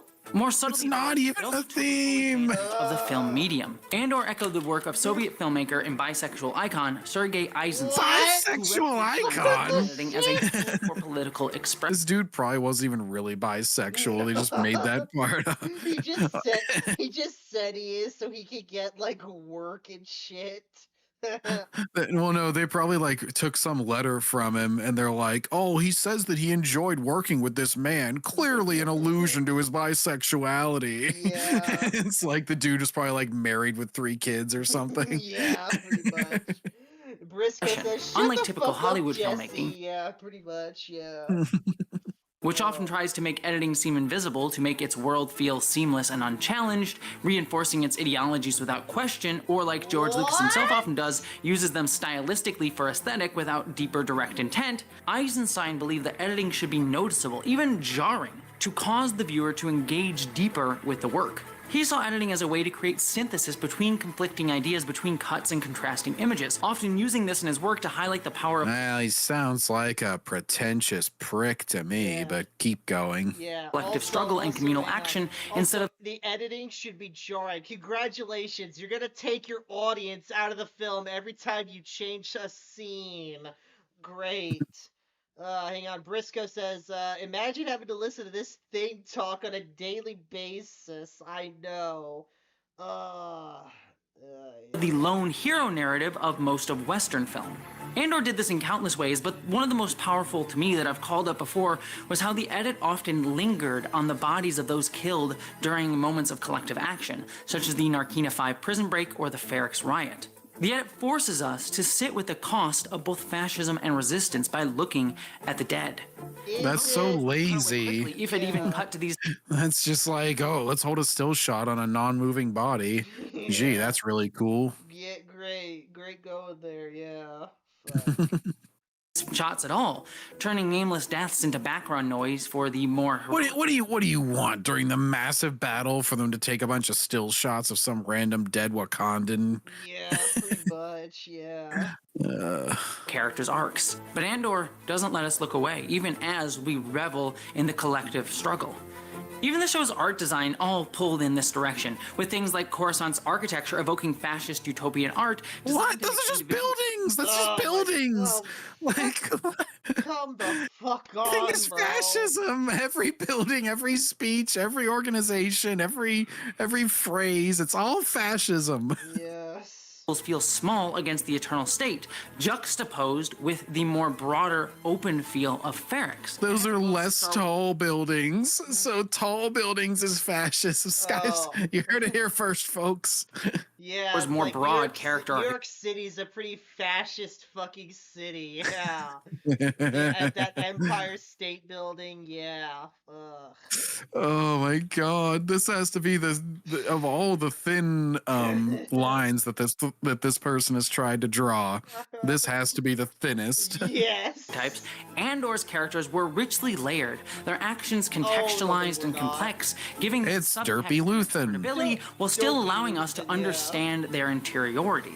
Andor gave Star Wars far more specificity to its writing and world building than most. Guys, he has a secret identity because he's a spy. OMG, so deep. Oh my gosh. He pretends to be something he's not.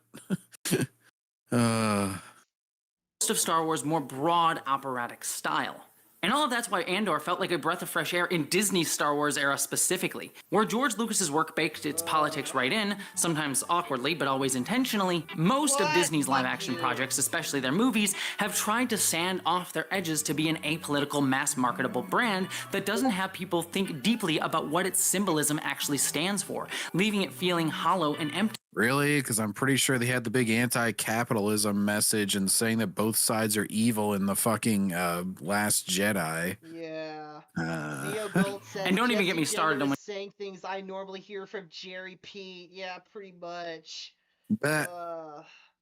Disney Star Wars actually tries to be political because it often is embarrassingly bad. Like in Mandalorian Season 3, where Jack Black, a man so metal that he ended his heavy metal band when his bandmate made an offhanded joke about wanting a fascist authoritarian dead. Yeah, because he didn't want to. He didn't want to get fucking he didn't want to get fucking railed by all the people his buddy pissed off. A fascist authoritarian. He wasn't even president at the time and was getting prosecuted by the state. For like just random bullshit. And then his guy said literally it was right after the assassination attempt in my hometown, Butler. And he said, "You want a birthday wish?" And the guy said, "Don't miss next time."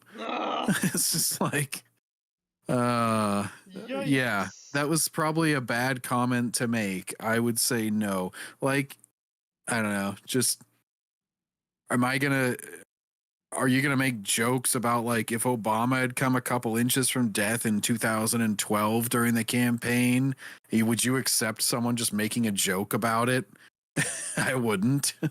I'd say shut the fuck up and stop the tour. Yeah. Machine kills fascists, but only after consulting its PR team, apparently. He's a former Imperial who was free due to a Project Paperclip-style New Republic amnesty program, just chilling as the leader of a planet like he didn't commit atrocities. I was once a facilities planning officer during the war.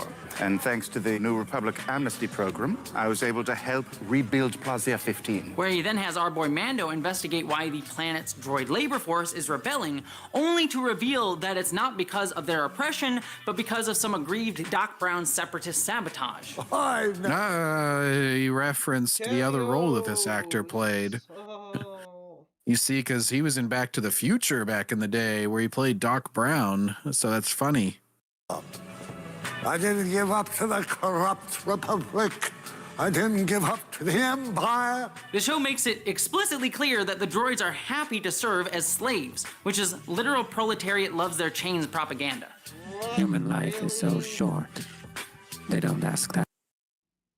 Droids are machines. They were made to serve a purpose. This is like fighting for the rights of your toaster not to toast. Yeah.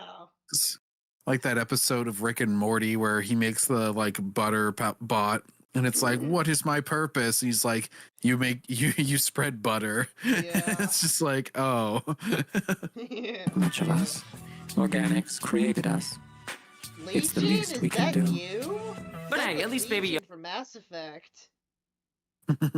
New York, Florida man Yoda says, got to chill with Lizzo. Send Jack Black to Africa. She's gonna eat that baby. Oh no! I think Lizzo lost a lot of weight recently. Thank fuck. So hey, good on her for actually getting healthy.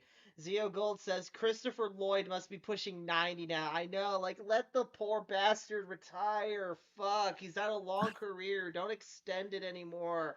Just like let the man have some peace. Yeah.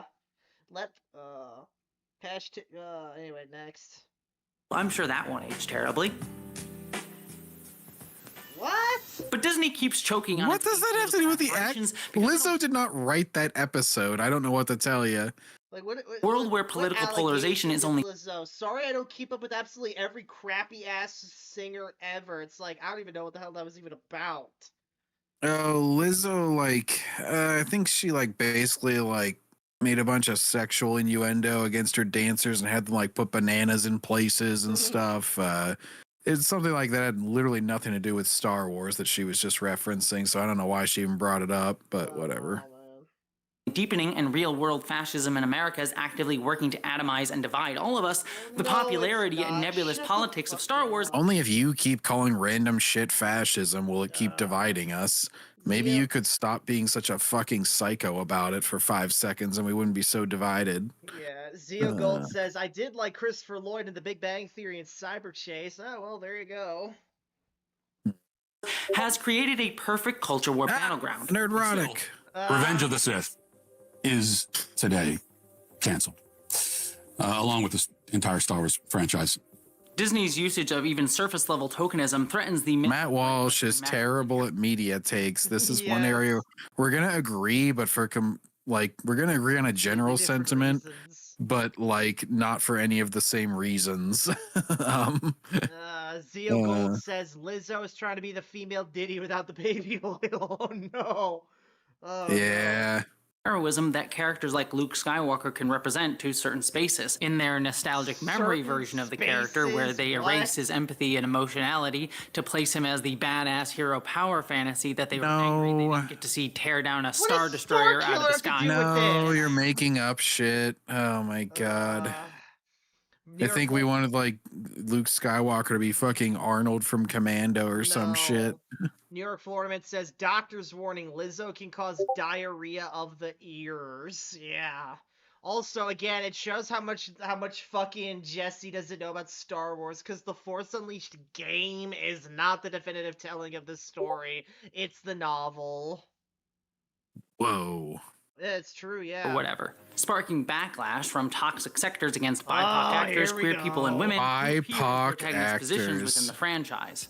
Yes, because we all were against her being Asian, not her character was being written terribly. Announced when it was still just a concept and no one had even seen it. There's nothing anybody can do about this. Is that real? And so I question what my purpose is, and even being here in front of you saying that this is happening, I don't really know. Disney, in turn, rarely supports these actors during these Great harassment comeback. campaigns, instead often sidelining the characters or stories altogether and relegating these narratives to tie-in media. The show The Acolyte, at the very least, dared to explore the Jedi's complicity in institutional rot by challenging their rigid binaries of the Force. I think the Jedi are a massive system of unchecked power, posing as a religion. It's not a rigid it's not their own view of said rigid binary. Like, that's literally the correct way to view it. I'm sorry, I don't know what to tell you. Hang on, Briscoe. Hang on. A delusional. Hang on. I think I read this already. New York Floorman says doctors warning Lizzo can cause diarrhea of the ears. Briscoe says I'm surprised Lizzo wasn't just rocking a dirty thong in that episode. Yeah, pretty much. It's like she's this incredibly fat woman, and she wears all this revealing clothes. It's like, fucking Christ, lady. Like, wear more covering shit. Fuck. Zeo Gold says Starkiller isn't canon. Well, he is. He's just not that powerful as he is in the game, Zeo Gold. Briscoe says words of wisdom right there. I don't know what. Does he kill any stars in the novelization? No. New York Foreman. So his name is still fake news. Wow, failure. New York Foreman says it's Amanda, not Amandla. Spell your name right. Oh yeah. Anyway. Stenberg. Woohoo. Also, I don't know if you, I don't remember if I told you already, but rest in peace to New York Florida man's friend today. Yeah. Anyway. Cult that claims to control the uncontrollable. We don't control the no, Force. They don't. Not The the Force Force. guides them. Your emotions. It presented how the Jedi flattened both queer collectives of Force-using women and Sith power-focused fascists as they're Darkseid. they're just evil, you fucktard. They try. Oh, but you heard it here first, folks. The Jedi are homophobes now in Disney Star Wars. Yep, buildings are fascist and Jedi are homophobes. Yeah. All right. Fuck. We got 9 To more be minutes feared to purely go. for existing outside institutional norms. The Jedi's own horseshoe theory. We were hunted, Horseshoe theory? persecuted, No, it isn't. forced into hiding, all because some would consider Horseshoe. dark. It was an interesting show despite its The shoes of horrors theory. Yes. storytelling flaws that deserved critique, but was demonized as the worst show of all time repeatedly, often through disingenuous reasons or hyperfixations on its imperfections. The same flaws many of these same bad faith folks often conveniently overlook when praising George Lucas's visionary prequel work. I'd highly recommend. Shows what you know. Gary's constantly shitting on the prequels, so he's been pretty consistent with that. Yeah, that's why Gary's a fake fan. Yeah. Anyway. Well, and even when they're on panels with people that disagree on the prequels, it's not like they instantly go, well, you can't insult any of the new stuff now. So, yeah, we're not as into the whole purity test as the liberals, and not going to instantly label it fascist.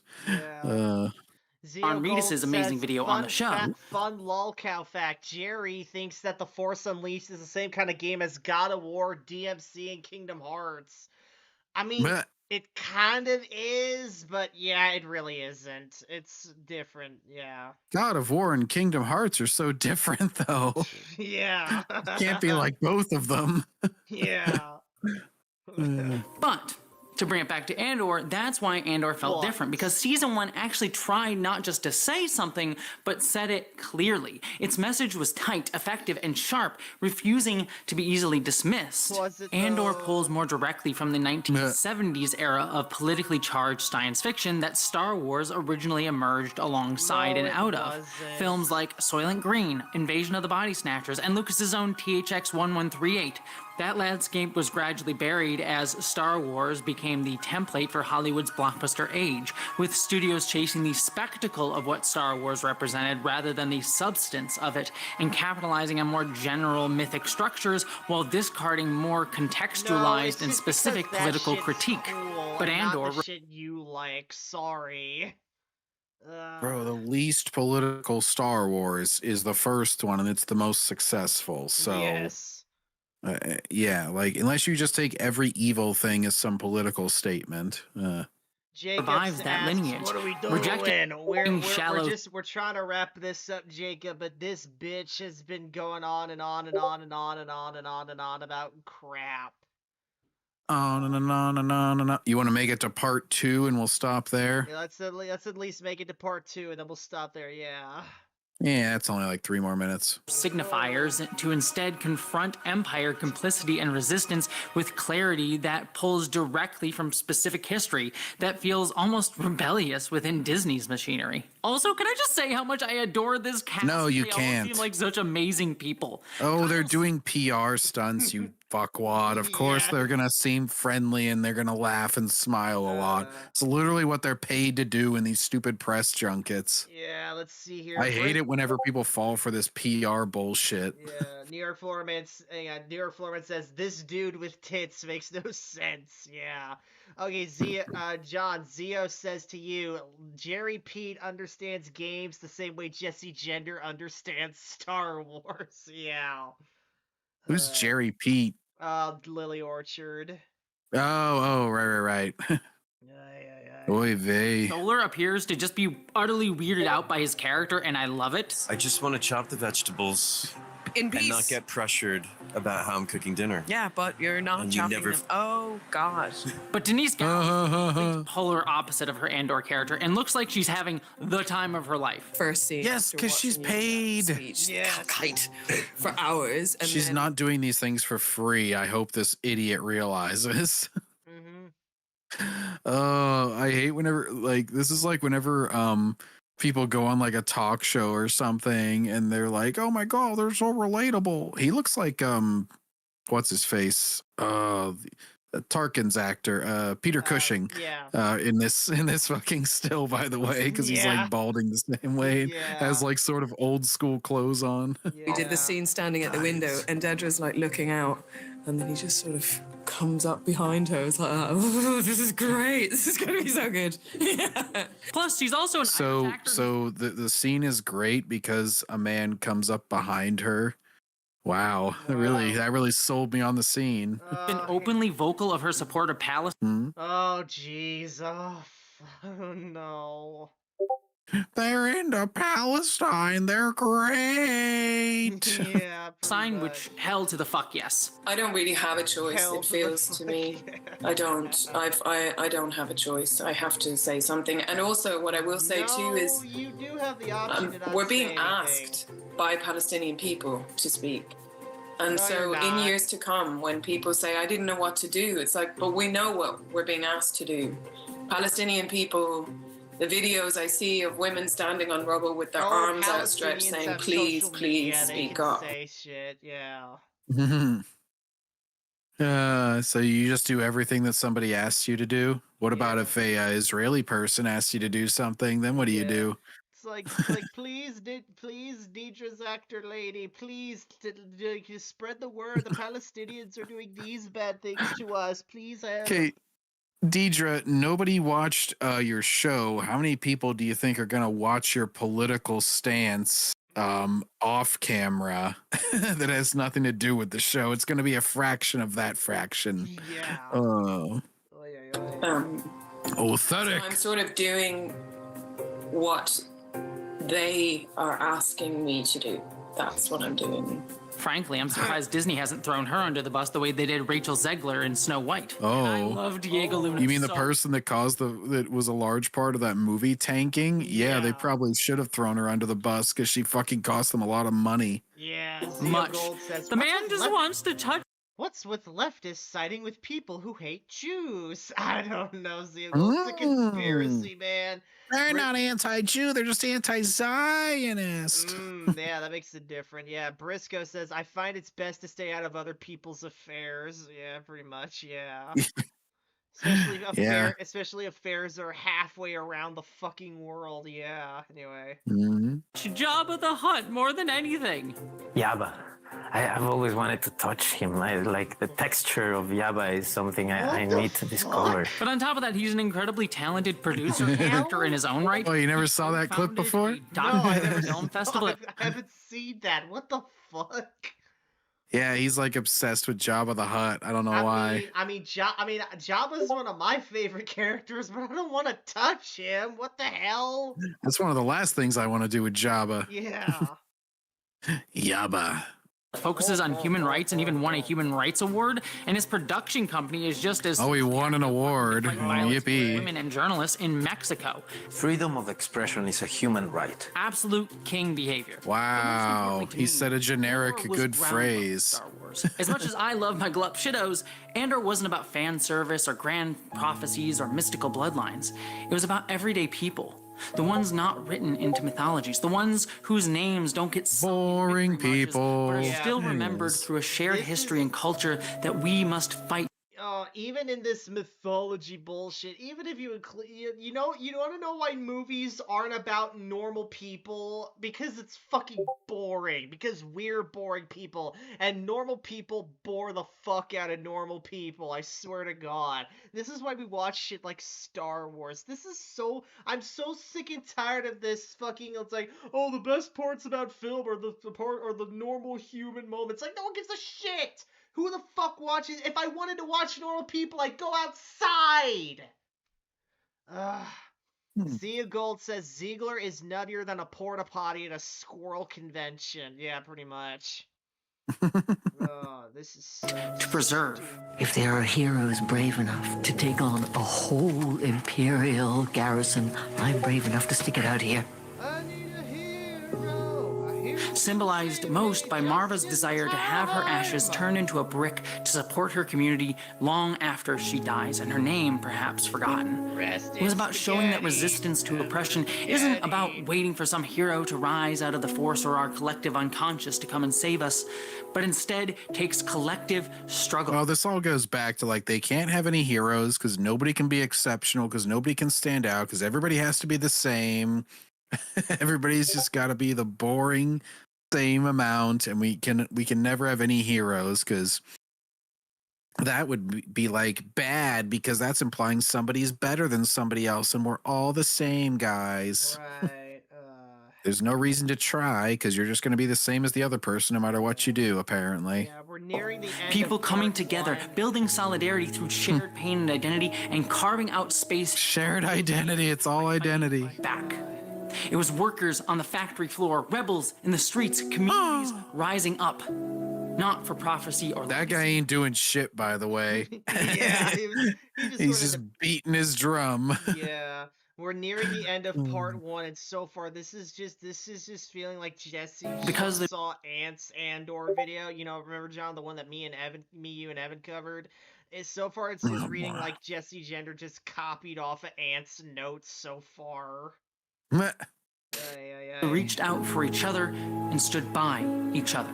Season 1 reignited the franchise's revolutionary spark by reminding us of what Star Wars can be when it stops chasing Baby Yoda plush shales and nostalgia-fueled cameos. It was about making us uncomfortable, forcing us to look at the machinery of Empire and the real way a Disney shale in a way that Star Wars has never done before.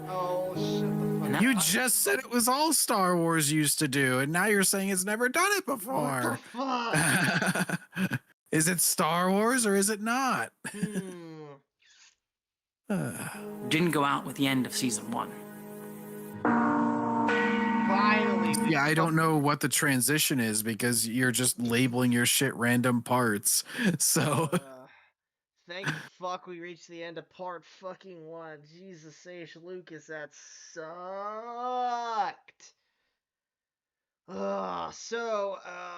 Fucking, I don't know. So, John, alright, so closing arguments so far on this video so far, after watching part 1 on this, closing arguments.